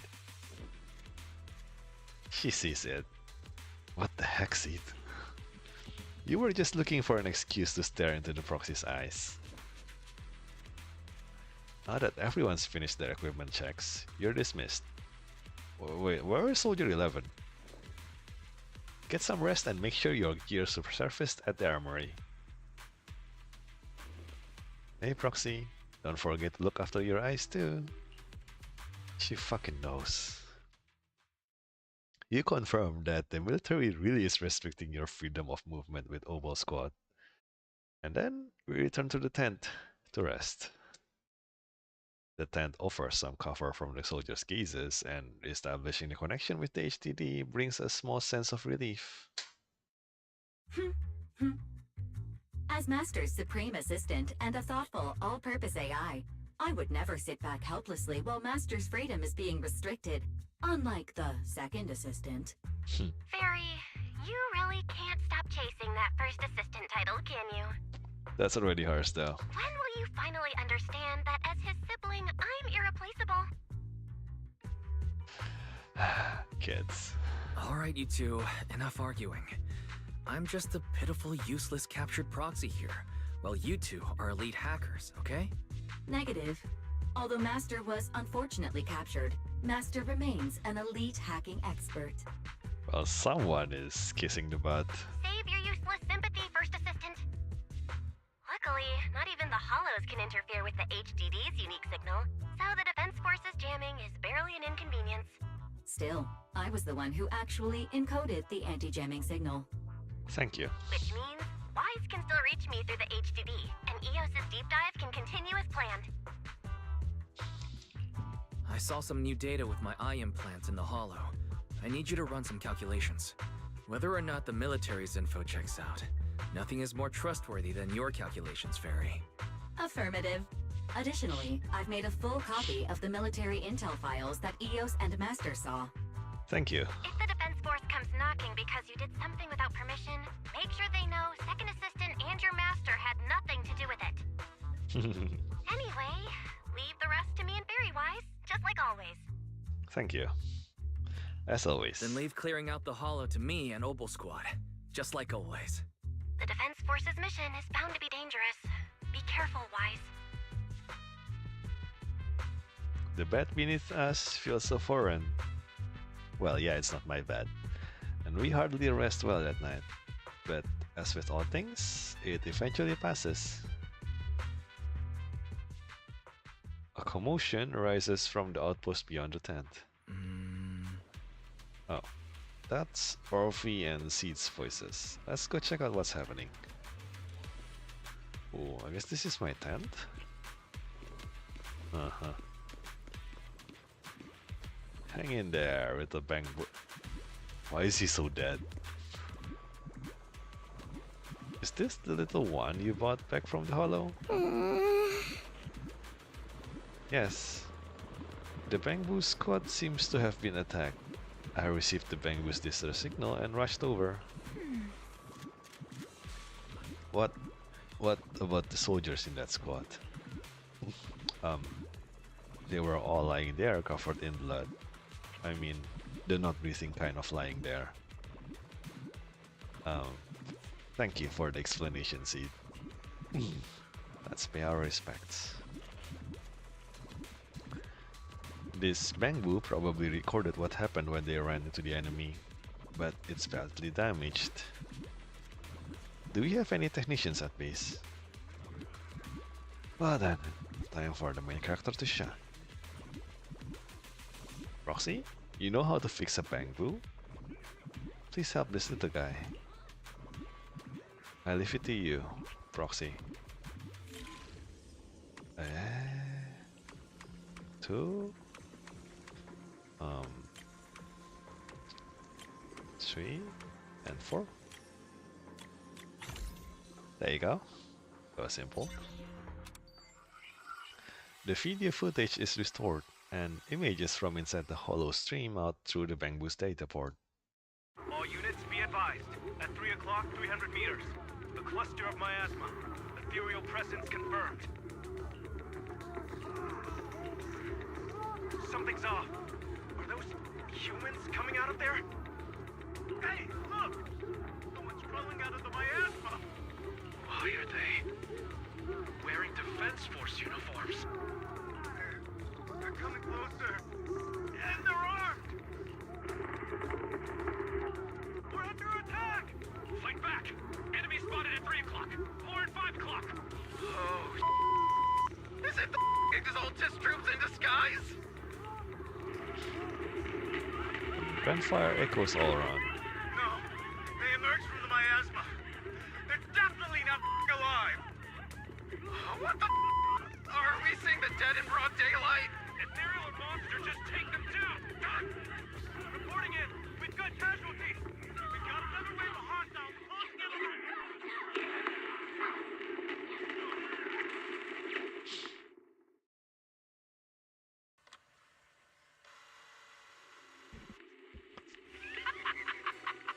It's just as the Overseer said.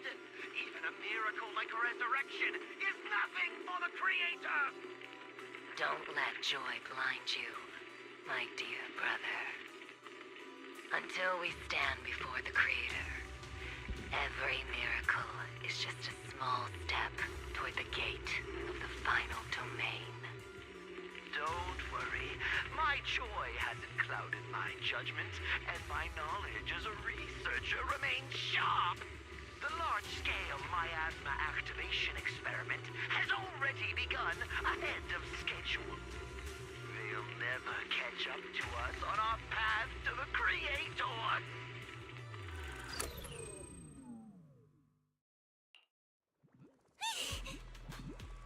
Well, shit, that happened.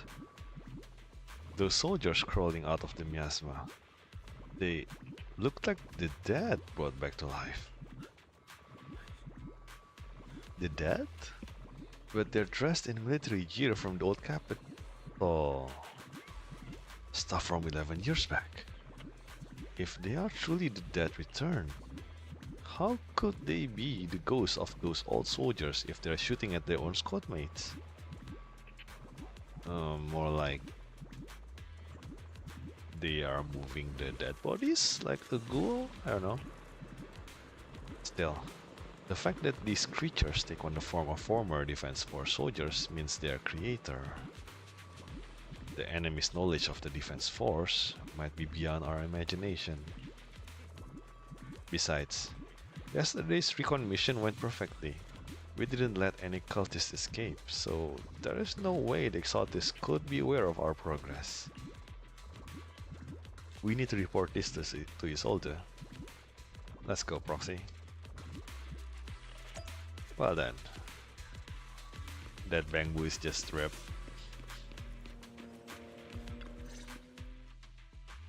And together with the Obol squad, we brief Isolde on what you saw in the footage. The Exaltists have already figured out that we're launching a full-scale operation?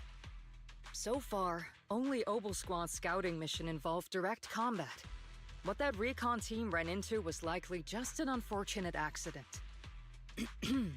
But your operation was flawless, and no part of the plan was leaked. That means either the Exaltists are more perceptive than we thought, or some unit acted outside my command and carried out an unsanctioned mission. But Lorenz handed over command of this operation to you. So if we rule out interference from higher up, the only one who could have mobilized troops without the Colonel's approval is... Lorenz. Only the Major General himself. Looks like Colonel Isolde has it even tougher than I do when it comes to dealing with a demanding superior. Yes. Most superiors are like that, you know. They just do their own thing and... well, the people below them has to take care of shit. Orphe, you don't actually think I'm that difficult to deal with, do you? At this point, arguing with my superior won't do any good. Yep, that's how it goes. You just gotta deal with it. So if we want the raid to stay on track, we'll have to strike even faster. While I usually think you're a little too reckless, Magus, this time I agree with you. Swift as the wind, fierce as fire, and unknowable as shadow. That's the essence of Blitz tactics. At least according to a Yunque Summit scroll. Why are you quoting Yunque Summit now? Since the enemy already knows we're coming, let's seize this rare opportunity and strike before they're ready. Yep. Oval Squad, gear up and get ready! Yes, Captain Magus! I'm about to start deploying troops to launch the offensive. Proxy, both the battlefield and the hollows can shift in an instant. Make sure you're fully prepared. We aren't as ready as we could have been. The Obsidian Division will handle the battlefield, but when it comes to the hollow, you're the only one we can count on. Yes, ma'am. Leave it to me. On my reputation as a legendary proxy, and my honor as the mayor's envoy, I won't let you down. I'm counting on all of you, too. Please don't betray the trust that people have placed in the Defense Force. Save it. We're well aware. What the captain means is, Obol never fails a mission. She's not denying it this time. This operation has two main objectives. First, to gather intel on the miasma soldiers. Second, to eliminate key exaltist bases. Get ready and move out. In a surprise attack, every second counts. Yeah, let's go. I'm expecting a boss battle this time. That or a gauntlet, I guess. Problem is, I still can't get used to Orphe. Just can't. The unexpected deployment of forces beyond Isolde's plan has put the Exaltists on high alert, like a startled bird ready to flee. We can't risk the Exaltist core members escaping right under our noses. We have to strike quickly and hit their key bases. Based on the intelligence we have, the target stronghold in this operation is very likely the Exaltist's main base. Ooh. I'm not usually one to spoil the mood, but from what I've seen of the Exaltists, they're not that easy to pin down.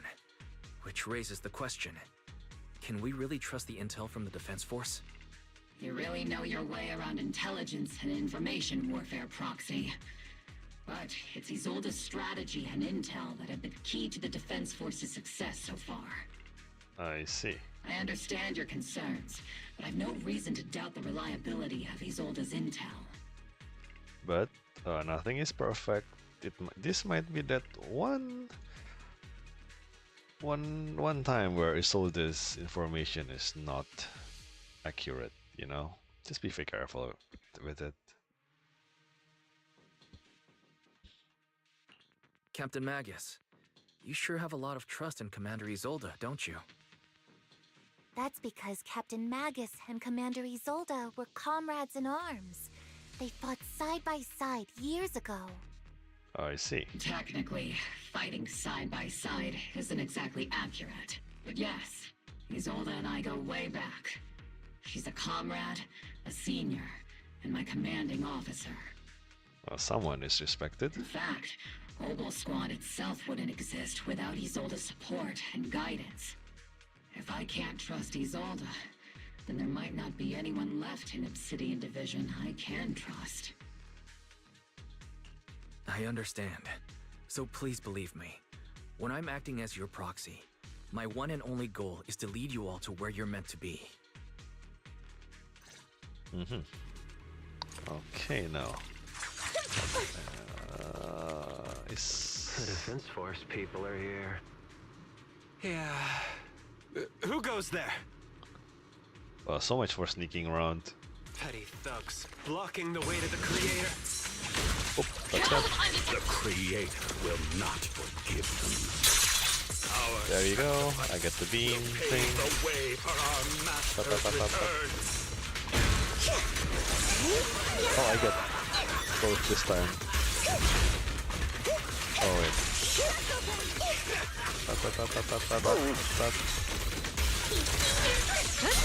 Sorry, that.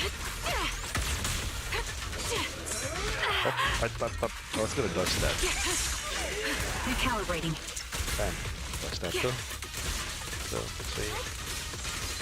Oops, I can't really control my strength. Stop. Bam. That should be a kill, alright.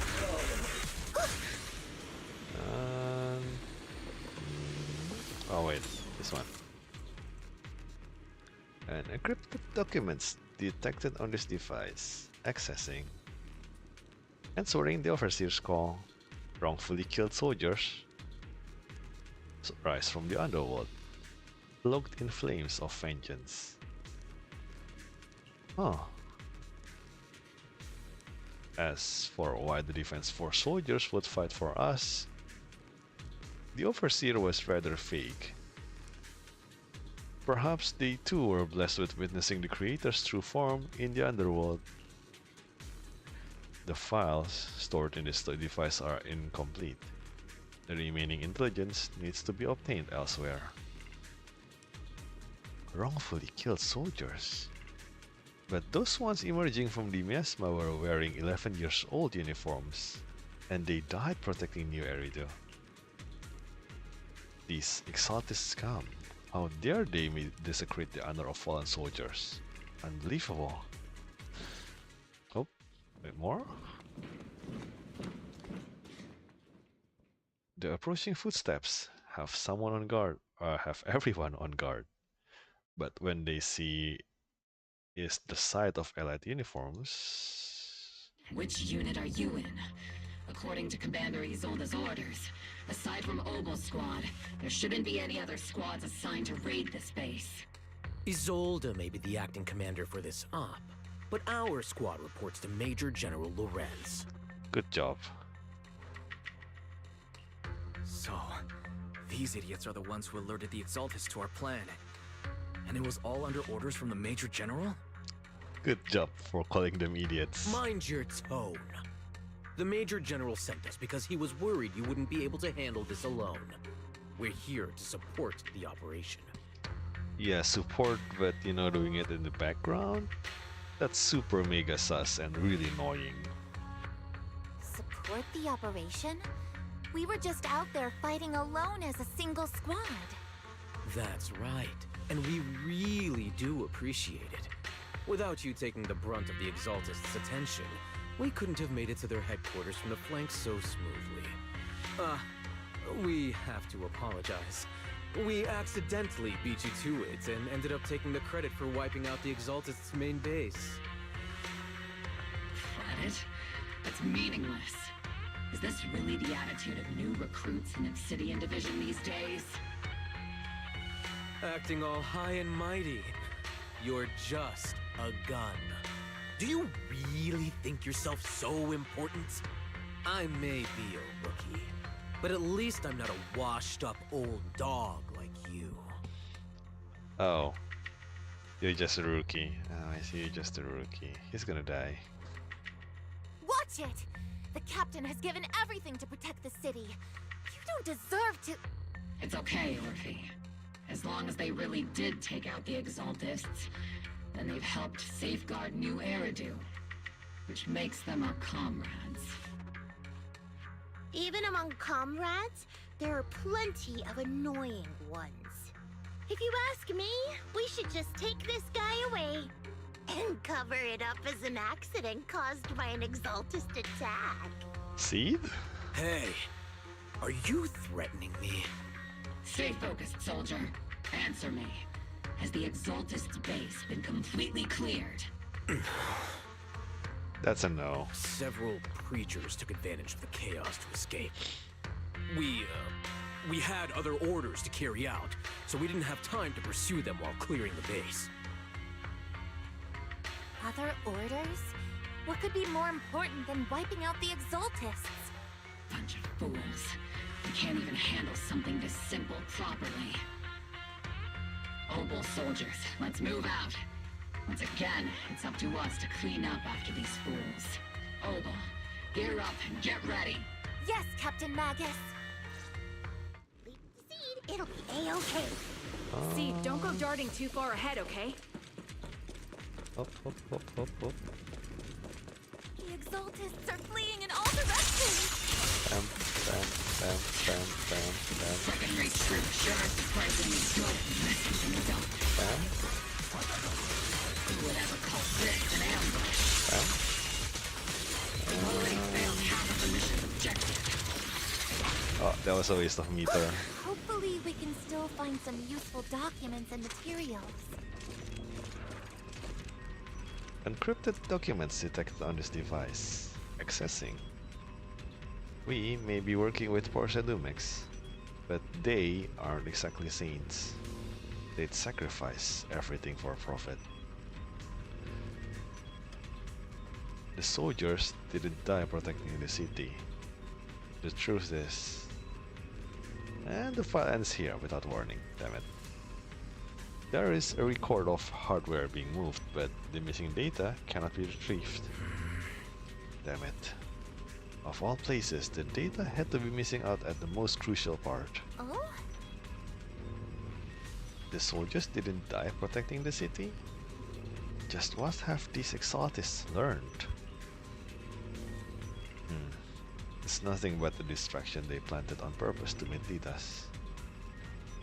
Still, it's clear the exotist remnants were spooked by the Major General's unit acting so recklessly. That's why they moved the key data early.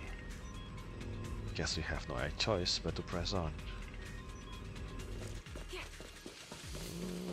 Up we go, and more Elite combat? targets have appeared.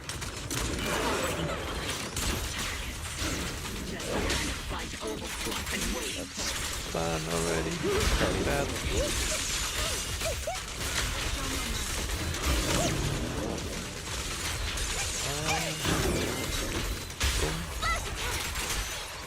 This. Boom, boom, boom, boom, boom, boom, boom, boom, boom. Am I keeping up, Captain? Who's on me, Senior? Carry that.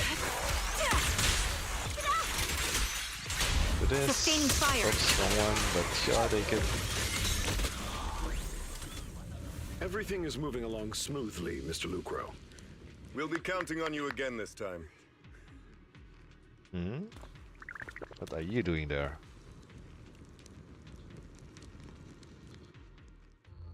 Major General Lorenz, you're here in the Hollow. In person? You're the squad Isolde spoke so highly of. Codename Obel, wasn't it? Wait, seriously? You're in person? This is quite a surprise. You arrived even faster than I expected. It's just as Colonel Isolde said. You're quite a capable squad. Are you seriously doing this? Given that you're leading this entire operation, I'd expect you to be at the command post.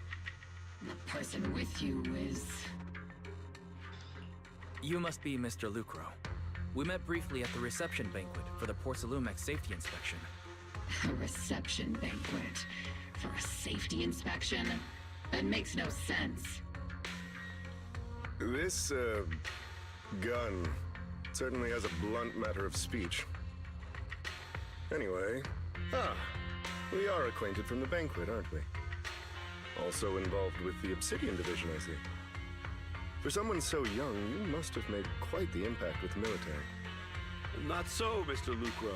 This gentleman is the mayor's envoy, specially sent by the kind-hearted Mr. Mayflower to oversee our work.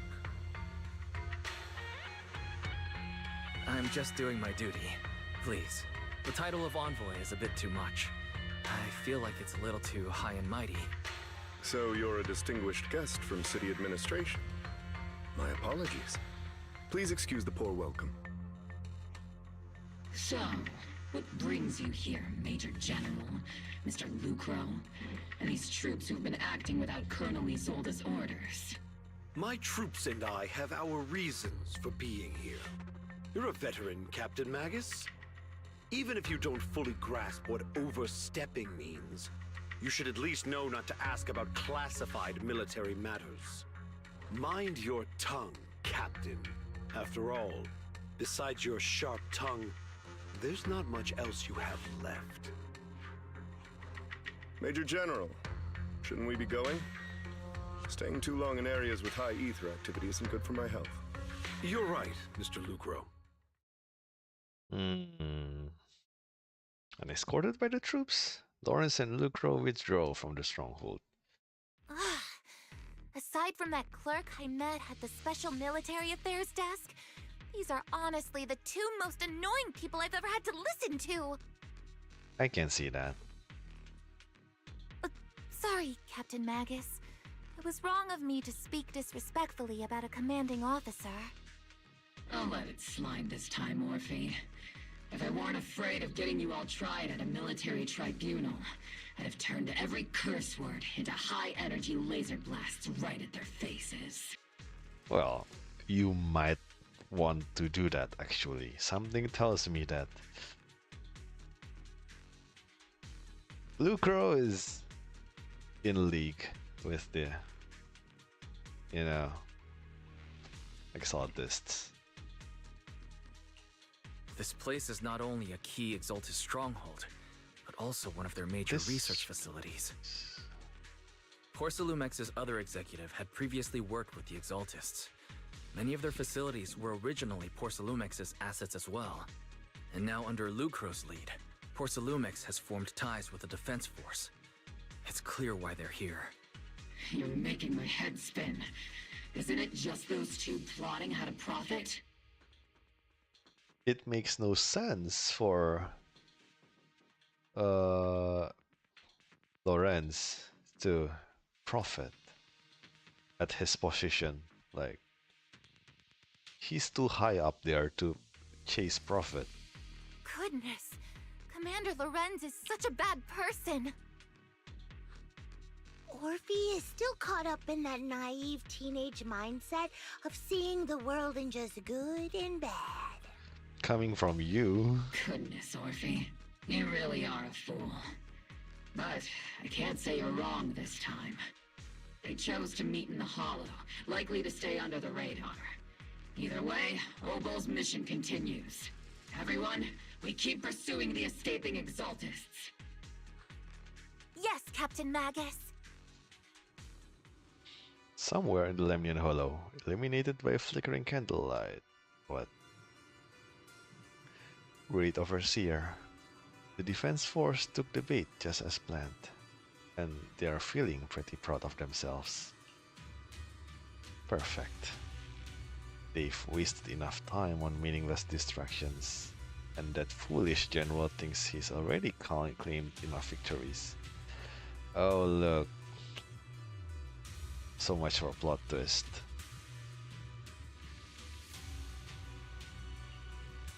They won't be throwing major forces at us anymore. Though the price was nothing more than a few necessary sacrifices. They died for their faith, Overseer. Besides, the troops you brought back from the Underworld were a huge help. Soldiers. Fighting soldiers. It's cruel, really. Still, if it's for the right cause, then even you and I must be willing to give our lives. Absolutely. If that greater purpose is an audience with the Creator. I know you have other intentions, but you'll still open the path to the Creator, won't you, Great Overseer? I've wandered in confusion along this path more than once, but the whispers I heard were true, without a doubt. Once I've achieved my goal, I'll open the path to the Creator for you. Which means your sacrifice and mine are justified. But Phaeton is with the Defense Force right now, and that one's a real handful. Not the type to let things go easily. And that elite squad of theirs has been a serious thorn in our side. I've noticed that youngster may be an unexpected variable, but I've already set the course for how their tale unfolds. Don't back them into a corner unless you have to. Your arrangements are reasonable. May the Creator refine us. And I guess that's the end of the mission. And cheers and laughter echo from the military camp, which has been so quiet the past few days. Why is the defense force base so lively? What's going on? Let's ask around and see what the soldiers know. Let me guess, they thought they already won, because, you know, apparently there was a mission by the Major General about cleaning up. But, well, you know, if Obo Squad hadn't broken through head-on, our plan to strike from the flank wouldn't have gone nearly as smoothly. They're the ones who put in the work and got results. Shouldn't they get most of the credit? Yeah, something like that, basically. Oh, a new face. And not in uniform either.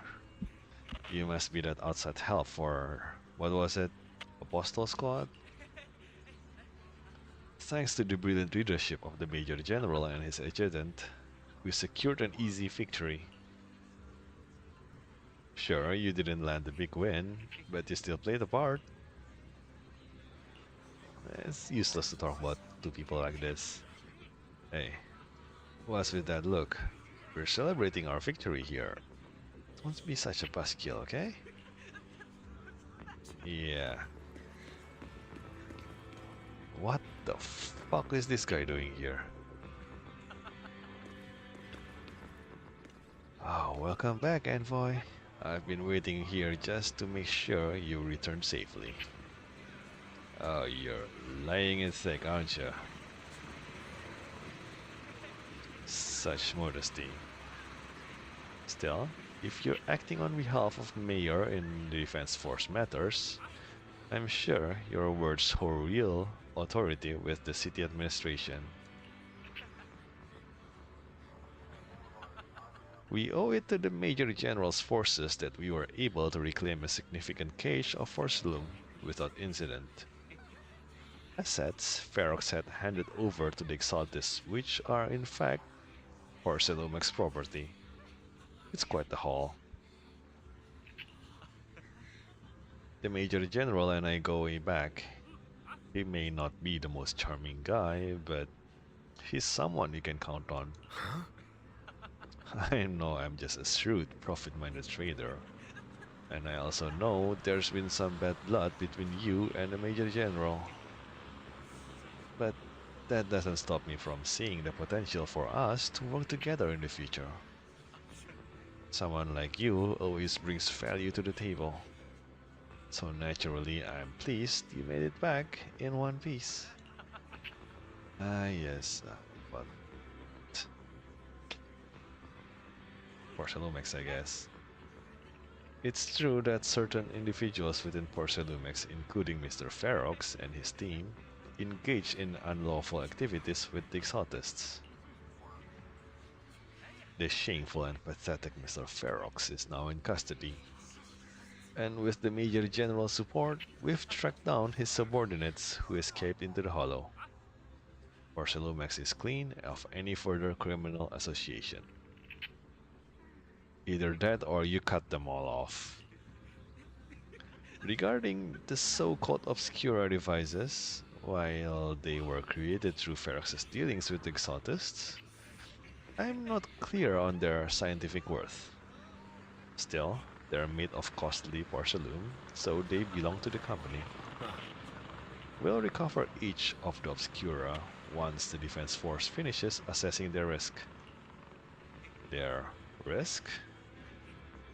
Yes. Colonel Isolde stated in the report that the Obscura could pose an extreme risk. even going so far as to order an evacuation of Wi-Fi Peninsula for public safety. It's gotten too dangerous. Looks like it's time for me to leave Wi-Fi Peninsula. Take care of yourself.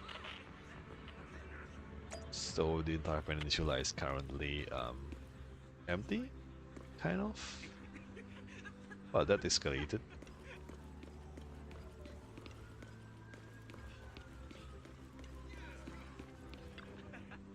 And Orphe, I mean Magus.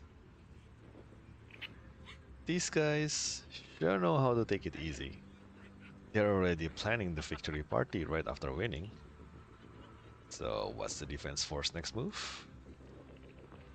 Next move? There isn't one. The Major General believes the key members of the Exaltists have been wiped out and their base cleared. As far as he's concerned, we've already won. But the Overseers... I never thought victory would come so easily. I doubt it too. What about the Obscuras? You've faced the Exaltists more times than anyone, Proxy. Your insight is valuable. But even so, the Obsidian Division can't keep pouring resources into chasing down a minor outlaw group. As for the Obscura, Colonel Isolde is taking our intel and the risk possessed by the sacrifices very seriously. She's already preparing to evacuate the citizens of Wi-Fi Peninsula. We'll stay on guard here to protect the civilians until everyone's been evacuated and all Obscura in the city has been cleared. It's thanks to Isolde's leadership that we were able to locate so many Obscura across the city before the operation began too. Well, does she know about the risks to begin with? Does she? I doubt it, but you know. Since everyone's taking a break, why don't you relax a little too, Proxy? I'm heading back to the camp with the captain. Wanna join us for a bit? This is really sus though, seriously. Despite your doubts, with cheers ringing out through the night all around you, you find yourself taking a brief rest by the firelight with the two soldiers. And as Oboe Squad... Oh god. As Oboe Squad settles in at their quarters, the troops are already preparing to celebrate. Everyone! The Exaltists, the threat that plagued Wi-Fi Peninsula, have been wiped out under our thunderous assault. Once again, we've brought justice and victory to the people of New Eridu, like every triumph before. Give it up for yourselves, soldiers! Cheer for victory! You know, there's this quote about these kinds of things. It's about, you are not done until you get home. And these camps are most certainly not home yet, so just be very careful about this.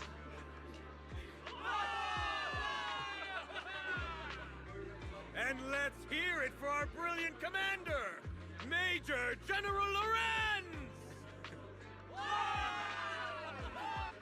I hate to be that guy, but isn't it a bit early to celebrate? I know, right? That commander sure seems to be soaking up the cheers. A typical big shot, huh? You're right to be concerned, Proxy. There are still Exaltist stragglers roaming inside and outside the Hollow, and the Obscura in the city haven't been fully inspected. As far as I know, the key Exaltist leaders are still at large.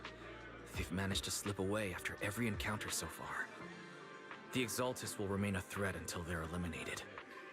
Even though Mevarok was severely injured by Yishan Shifu, and the Exaltists suffered heavy losses, there's still no sign of them backing down. Miasma activity is still spreading. Key people like Sarah still hold major influence. Yishuan, High Preceptor of Yunquai Summit? I've heard the name before. How come I don't see Colonel Isolde anywhere? As the operations leader, shouldn't she be here to celebrate? Isolde has been unwell recently and went back to the city to rest. She's also been absent from meetings over the past few days. Are you sure she's like unwell and not just silenced, just in case, you know? Maybe the commander's like Proxy and isn't fond of these kinds of gatherings. She might have just found an excuse to slip away. You might be right. That does sound like her. In any case, we've dealt a heavy blow to the Exaltists. And after fighting on the verge of life and death, the soldiers really needed a victory to boost their morale. That doesn't sound like something our strict Captain Magus would say. Think of it as me trying to lift everyone's spirits. As soldiers, it is our duty to obey orders. So even when we have doubts, we can't launch investigations on our own. If you take action without orders, you'll be standing trial at a military tribunal. I might not mind, but I'm sure Seed Senior would stop us. I don't want anyone ending up in front of a military tribunal either. Right. Since it is a military order, the Major's restriction on you can't be lifted until the operation is officially concluded. Sorry about that, Proxy. I understand. Obol Squad and all the other soldiers have already given so much to protect New Eridu. Everyone should enjoy this hard-earned victory. Thank you, Proxy. But well, as Phaeton, I have no right to stop moving forward. And excuse me, Mr. Special Envoy. The Colonel asked me to pass on a message. Some bigwig from Tops is here to see you. Tops? Don't ask me about the specifics. You just have to go see for yourself. Can I bring Trigger with me? Like, Trigger? Can you, like, come with me? Just in case, you know? Wait, is that Damien? It is Damien. Yo, bro, what's up? And we meet with Damien after dark and fill him in on what Lucro's doing. Actually, I've already heard about Lucro personally entering the Hollow and the Major General's movements. Oh, you're quick. Besides relocating Porcelumex and the Exaltist stock of Porcelume, they're rounding up trusted members who served under Ferox, including my poor colleagues who fled into the Hollow's labs, fearing a purge. The dust hasn't even settled, yet they're already discarding what they no longer need, proving that the only thing crueler than one ruthless boss is another. So, are you gonna be deterred? I have no place in Tops any longer. And the Defense Force won't seek justice for a stray like me. Oh wait, did you get fired? Even though you played a major role in taking down Ferox, your new boss won't tolerate you for long, will he? Exactly. I can't stand stray dogs like you always sniffing out scraps to survive. Like I ever had a choice. I'm just trying to stay alive. Honestly, I was already planning to turn to you and Yunque Summit for help. Regardless of our differences, you are among the few in Waifei Peninsula who have the power, care about justice, and are willing to hear me out. Well, someone is laying it thick. A stray like me is used to bowing and begging. Unfortunately, no matter how much power we might have, we're just as constrained as you are now. I can't contact anyone at Yunque Summit for assistance either. But if it's to keep you safe... It's all right. Just when I was at my wit's end, Miss Savior appeared. What? And just as Damien finishes speaking, it's Eos? Or not?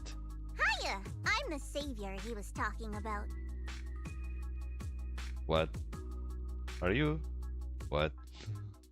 It's funny, most company employees usually see me as a disaster. Who would have thought I'd ever be called a savior? What? Allow me to introduce you. This is Miss Zhao from Tops, affiliated with the Krampus Compliance Authority. Ooh, Krampus. They are basically the MPs of Tops, basically. Nice to meet you, Miss Zhao. The Krampus Compliance Authority. Is that the name of another company within TOPS? It doesn't sound as familiar to me as the other big companies. That's all right. Most people haven't heard of it. Krampus isn't actually a company. Our role is to inspect, decide on, and enforce regulations. Brutal competition is an inherent flaw of the market system. For the members at the round table, it doesn't matter if the company's executives are tearing each other apart. However, the condition is that all actions by the company and its management must comply with the core rules and interests of the Alliance. The business game doesn't always let us play by the rules. That's the round table's mercy. But when those rule breakers go too far, the strict mother reaches out with her black branch.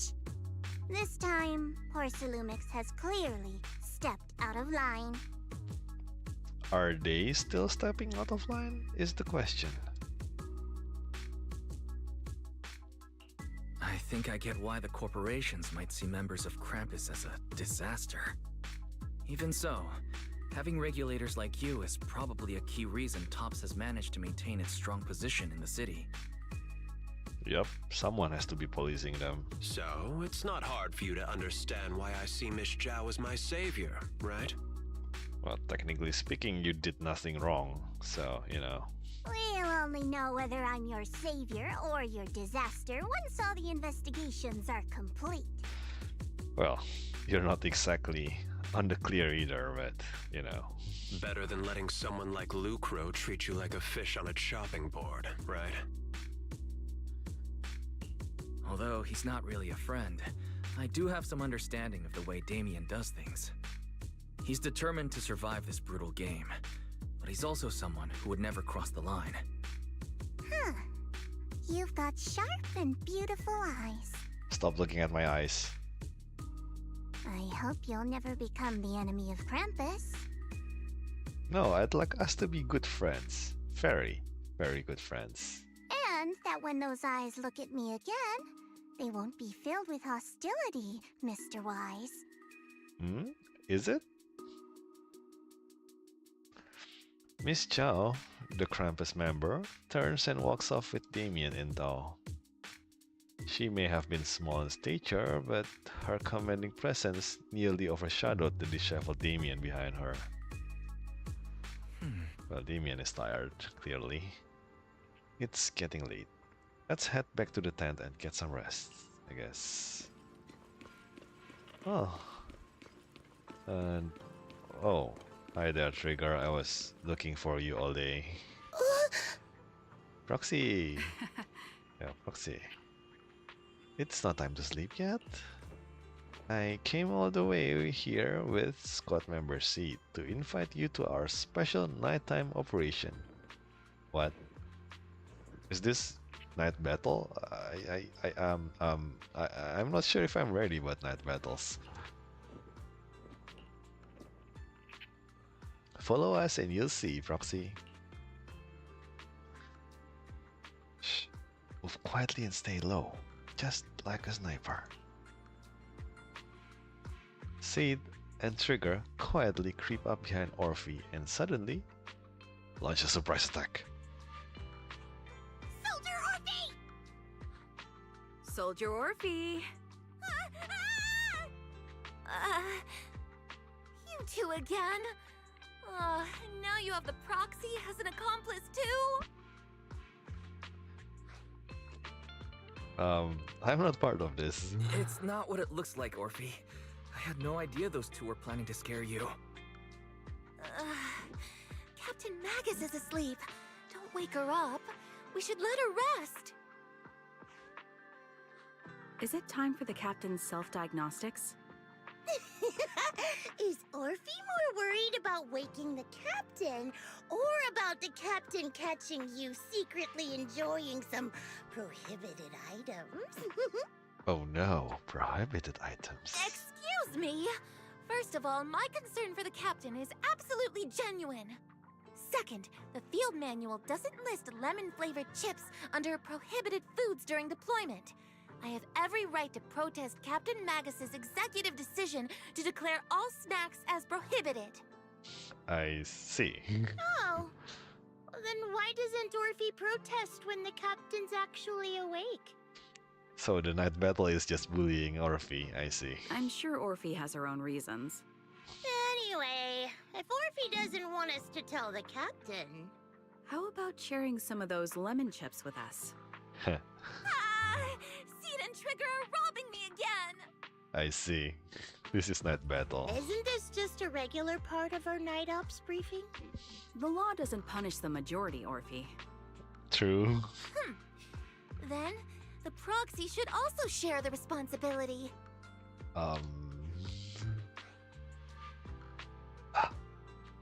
I can take care of those questionably flavored chips. A special mission to get rid of lemon-flavored chips? Count me in. In the sea breeze of Waifei Peninsula, we team up with Oval Squad to finish off the lemon-flavored chips. And as night defense, Sita and Trigger, who ambushed Orphe, return to squad's camp. And just as we're about to leave, Orphe calls out to us. Proxy, there's something I need to talk to you about. It's about the captain. What's up? Let me guess. It's something that you can only say when Captain Magus is asleep? That's right. Proxy, I want to apologize on behalf of the captain for her bad attitude toward you during the mission. But there's a reason why the captain acted that way. I trust you, Orphe. Just like you trust Captain Magus.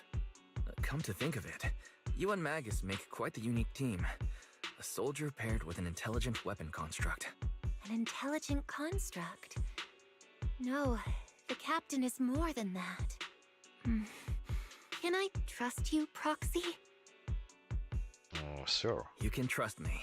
Just like how you trust Captain Magus. I'm just a gunner. A soldier, here to support Captain Magus. Orphe, you're being too hard on yourself again. You're special. You're one of a kind. That's how they would comfort me, if Captain Magus and the others were here. But no. I know that I'm not someone special. From the moment I was born, being a gunner has been my sole purpose and mission. In the disaster 11 years ago, New Eridu lost so much. It lost so many of its soldiers.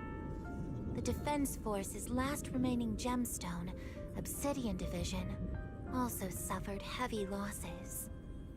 At the time, the military had launched various research projects. Enhanced soldiers, cybernetic soldiers even. Cloned soldiers. Oh, like 11. It sounds brutal, doesn't it? But if it weren't for these cruel projects, Obsidian Division might never have lasted this long. I was also born at that time, cloned from a legendary soldier, and designed to aid that legendary soldier as an assistant. That legendary soldier's military codename was Magus. I see. The soldier's original body has long been destroyed. All that remains now is a backup of her consciousness, or what you could call her soul, stored within the weapon. Even in death, she's still wielded as a weapon by the Defense Force. Though Captain Magus always says it's what she wanted, is it really a blessing? Or a curse? All things considered, I'm quite lucky.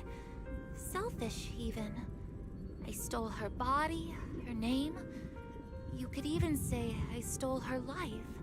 But Captain Magus has never cared about that. She'd just say to me, Orphe, my life was far too boring. You should live your own life. I know the looks in my comrades' eyes often carry sympathy or pity, mockery, or even disgust. Still, I can't help but feel that I'm lucky. I met Captain Magus, I met Obel Squad, and even crossed paths with someone as strong and interesting as you, Proxy. I know there's nothing special about the way I was born, but you all keep telling me Orphe, you're being too hard on yourself again. You're special. You're one of a kind. Yet, the cold glass tanks, the tasteless nutrient fluids, those eyes filled with sympathy, pity, mockery, or disgust. They all proved one thing. I'm nothing special. They all told me I'm just a pathetic, tragic person. But you all keep telling me, over and over again, you're one of a kind, Orphe. I can leave those glass tanks in the past. I just don't want to let your expectations down. Rather than those cold, lifeless glass tanks, I want the warmth of Captain Magus. I'd rather have my noisy Obel squad and you, the cool proxy. Our pasts, whether it's mine or Captain Magus's, are not what define us. Although Captain Magus often jokingly calls you the villain, that's all just talk. Our pasts are not what define us. Instead, it's up to us to determine our destinations. As a proxy, you'll lead us to the right place. I believe in you, Proxy.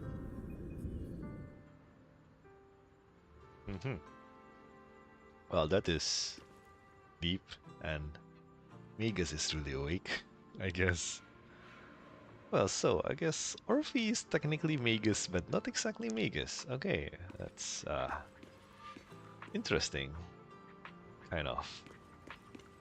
Though I don't know about wielding a gun with your tail. You guys just gonna be here together, doing nothing? Yep. And you just staring at that battery. Okay then. And after a brief signal disruption, communications with the HDD is reestablished. So, Fairy, have you finished calculating the exact coordinates of the blind spot in Lemnian Hollow's most active area? Affirmative. HDD data sync complete. Transmitting coordinate data to EOS's Carrot module now. Wise, finally! The exact coordinates are now locked in. The next step is to move out with Obel Squad and take him out in one strike. Negative. Lorenz's forces have currently halted all further operations, so Obel Squad is unauthorized to act without orders. Could you send a message to Yishuan Sufu? Actually, scratch that. Better send it to Senior Fufu instead. Sufu never replies to messages. Just say, Junior Wise needs your help. It's urgent. Please ask Yishuan Sufu to come to the rescue. P.S. Don't let the defense force find out. Poor Junior Wise is suffering cruel mistreatment at the hands of the defense force. It's urgent. Come rescue him quickly. P.S. Stay low-key and avoid any clashes with the defense force. good enough, I guess. Aren't you over-exaggerating a little? We're talking about the safety of Waifei Peninsula here. So what if it's a little exaggerated? All we can do now is pray that Rinquei Summit sends help soon. Who knows what kind of mess the Exaltists might be stirring up in the Hollow, while Lorenz is basking in the limelight. There's no time to waste. I'm logging off now. And just as we are about to fall asleep, that familiar chirping breaks your peaceful slumber again. Huh? What chirping? Wait, that's Yisuan's bird, isn't it? Did she already send? And our vision suddenly dims, but I guess I'm safe, kind of? And when you come to your senses, you're already being carried high up in the air by bird talons. What? And the body feels weightless like a feather drifting in the air one moment, and then heavy like a stone sinking in a lake the next. What the heck? And by the time you come back to your senses, you've already arrived. And Sibian Temple? I think I just had a dream. Am I still dreaming? Or is this really Swabian Temple? My disciple, Fufu told me poor Junior Wise is suffering cruel mistreatment at the hands of the Defense Force. It's urgent. Less than 1 minute? And that I need to stay low and avoid any clashes with them. 1 fucking minute? Word for word! The message came straight from Junior Wise's sister! 1 goddamn minute? Belle? By the way, your dear sister is here too. Belle, what have you done? Someone's messing with our junior out there. That's the last straw. Shifu, it's time we step in and get an explanation, don't you think? Belle, what have you done? What do you mean by step in? Junior Wise just looks a little dazed, that's all. I don't see any signs of cruel mistreatment. Yes, lay it on him. Did Yishuan Shifu use a technique to bring me to Shuibian Temple? Seems you're finally catching on now. Your safety, of course, is our highest priority. But given how you contacted us in such a rush, I assume you've run into some trouble with the military? Yeah, let's ignore this. Come on, Junior Wise. What happened out there that made you call Shifu for help? Don't worry, you can tell us. We're all here for you. 1, Belle is exaggerating. 2, let's deal with this. That's right. All your seniors are here. And we lay out the intel calculated by Fairy, along with all accompanying suspicions and speculations for everyone. Punning as always. Certainly sounds like the Exaltists. If the Defense Force can't deal with those scoundrels, then we will. When do we set out, Shifu? No need to be hasty. Let Junior Wise get some proper rest first. Yes, please. This is way too rushed. Like, way too rushed.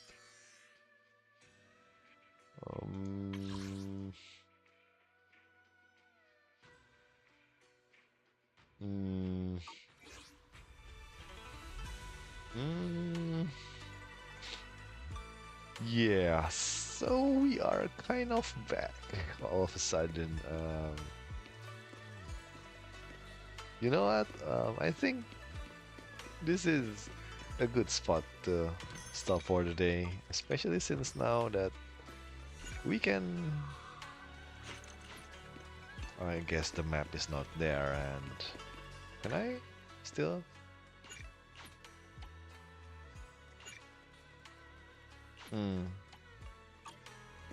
I can't go to the Rich IA. This is terrible. This is very terrible. Oh no. Let's hope this is just going to go like 5 minutes, yeah? This job has really been tough on you, Wise. Senior sister is the best. A proxy without their senior sister is nothing. These damn soldiers. How dare they lock up my junior? Yo. You've still got your senior sister waiting for you up on the mountain. Can't have you getting kidnapped before you see her. I keep having these unsettling dreams lately, like something bad is about to happen. Whenever I'm on missions in dense areas, I always hear these whispers. I'm a bit worried about you, and about your senior sister. My sister. It's not corruption symptoms, is it, senior? Have the recent missions been too much? If so, let me help scare the load. Don't worry so much. The sky could fall and Shifu would handle it. We'll be okay. You're right. We've still got Shifu. Let's not rely too hard on Yiswan, yeah? She's carrying a lot of loads already. And we explained to Shifu in detail about the Obscura found in Wi-Fi Peninsula and the potential Exaltist bases hidden in the Hollow. Lives of Wi-Fi Peninsula citizens are at stake. It can't be taken lightly. If the Defense Force refuses to step in, then Yunqui Summit will have no choice but to break the rules of engagement and take action. But now that there are threats both inside and outside the Hollow, and with so few disciples left at Sibian Temple, we might need some reinforcements. And before Yisuan can finish speaking, an angry shout from outside cuts her off. Hand over the proxy! Huh? Magus? The poor temple gate couldn't withstand the force of the uninvited guests. It creaked open and led them into the courtyard. I was wondering who would break into Swabian Temple in the middle of the night. Turns out it's soldiers from the defense force. Please be aware that although Phylum Heights is under military control, soldiers have no right to enter private residences without permission. And my temple isn't exactly a place where anyone can just come and go as they please. What's all this rambling? I think what this lady means, Captain, is that you barged into someone's home in the middle of the night and caused a big ruckus. And now she's ready to give you a beating. Pretty accurate. Give me a beating? Seed Sr. said that if this lady is going to beat you up, he probably won't be able to stop her. Well, Yisuan is a Void Hunter level person, so, you know. Even with all the Obsidian troops of Wi-Fi Peninsula as support, you probably still couldn't stop me. High Preceptor Ishwan, this unannounced visit is not meant as a provocation. The person behind you, Phaethon, is currently under our protection. Under your protection? You mean the mayor's envoy whose freedom is now being restricted? The temporary restriction on the proxy's movement is both to protect military secrets and to ensure the proxy's safety. Now that you mention it, the restriction thing probably has GPS on it, doesn't it? No matter how you look at it, my disciple is safest under my protection. Listen, you two. There's something more urgent to deal with than my safety. Proxy, are you okay? Oh, so the proxy wasn't kidnapped by Yunquei Summit. Well, it's technically an unwilling movement, but you know. Apologies. This is my mistake. I thought it was the city authorities who took the proxy away, trying to extract military information. I've never cared about military secrets, only about the safety of my disciples and the well-being of New Eridu. Well then, Proxy, if you went so far as to defy military orders to contact Yunquei Summit, I trust you must have had a good reason. Ah, yes. One more explanation. You mean you're absolutely certain that the Exaltus still have a real stronghold hidden somewhere in the Hollow? Yep. I can't say I'm completely certain. Not until I enter the Hollow myself and reach those coordinates. But as Guardians of New Eridu, shouldn't Rinquei Summit and the Defense Force investigate? Even if there's only the slightest chance of danger? Wise, I just received an alert from Barry. According to real-time Hollow monitoring data, ether activity is rising across the entire Lemnian Hollow. Warning, ether activity across Lemnian Hollow is approaching record-high levels. Warning, at the current rate of Hollow expansion, there is a 17.2% chance that Lemnian Hollow will breach the Zenloss limit within 1,026 hours.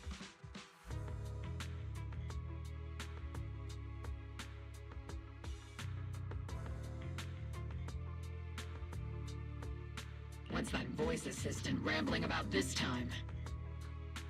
Basically, she's saying that if left unchecked, the Hollow might just go boom. I hate how very explanative what Sitya said.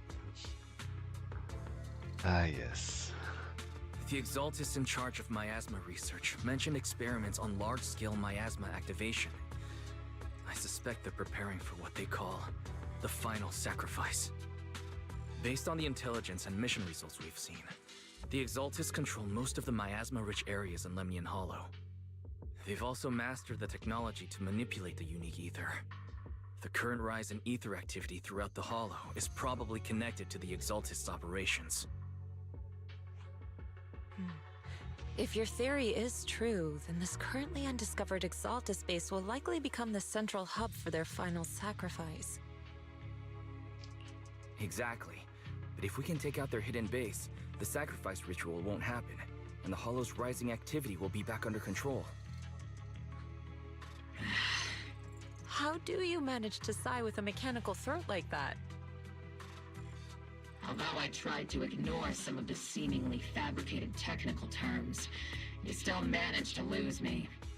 So essentially, we head in, confirm whether any Exaltist rats are still stirring up trouble, and if they are, we wipe them out. That should eliminate the threat, right? Very concise. Thank you, Magus. Wow, Captain Magus. You actually understood everything this time. Amazing. Orphe. Then let's move out. Obel Squad will personally eliminate the looming shadow that threatens Wi-Fi Peninsula. But Captain Magus, weren't you just saying an hour ago that military orders must never be disobeyed? Disobeying orders? Hardly.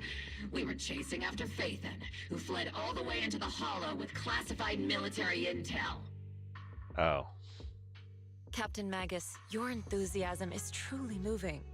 But you could have just left it to Yunquay Summit. It's our duty as the Defense Force to wipe out the Exaltists. If our superior officers have failed in that duty, then I'll take responsibility myself. Besides, the Obscura still haven't been fully examined. If a sacrifice really did emerge from the boxes, then Defense Force soldiers, and even civilians, would pay dearly. I understand. My disciples and I will remain on standby at Phylum Heights and fulfill our duty to protect this place. In that case, the attack plan and the operation start time need to be decided ASAP. Deploying all of Obel Squad would draw too much attention. I'll need to wait for the right moment. Let's regroup and launch the operation first thing tomorrow morning. All members of the Obel Squad, return to base and get some rest. Yes, Captain Magus. Tomorrow's probably going to be a long day. Very long indeed. And yeah, it was actually short. Great. But now I guess... Why are we talking with Seed? But yeah, you know what? Whatever, I don't care. That's the thing for tomorrow. But anyways, we are halfway. We are 40% there, around 40%. And there's a whole bunch of shit, so apparently, again, this guy is super sus, and I thought he was with the Exaltists. But apparently not. Thank you for the spoilers. That those two scenes in the background was really out of left field. The first one being the what was her name again? The lady talking with the other Exaltist in the corner, back to back. That was super weird. And then when she talked again with the overseer, that was also kind of weird. Like, well, I understand this is part of the backstory of what's going on, and it does kind of explain what's going on. At the same time, it feels like really shoehorned. Don't know about this. But hopefully I don't know. Maybe it's just because I haven't really gotten to play with Orphe or Seed long enough to know what's going on. But they're kind of weird to play, even though I really want to roll for Seed. I mean, I don't care about the junior. I want the senior Seed. Well, with luck, I can finish the story quest within the time frame. This specific time frame, to be exact. And hopefully I can roll her, them, one way or another. Because, you know, Me like my robots. But anyways, that's it for today, and I don't know about Friday. Well, Friday is probably gonna be Wild Arms, so maybe Zen Zero is gonna be next week, next Tuesday. I'm trying to keep to that schedule, and I have to say that it's extremely fortunate that today is the single rest day of Guild War and Grand Blue Fantasy. Just only today is the rest day, and the rest now. Tomorrow I'm back to Guild Wars. But hey, that's something for me to deal with, and I'll see you guys next time. Cheers.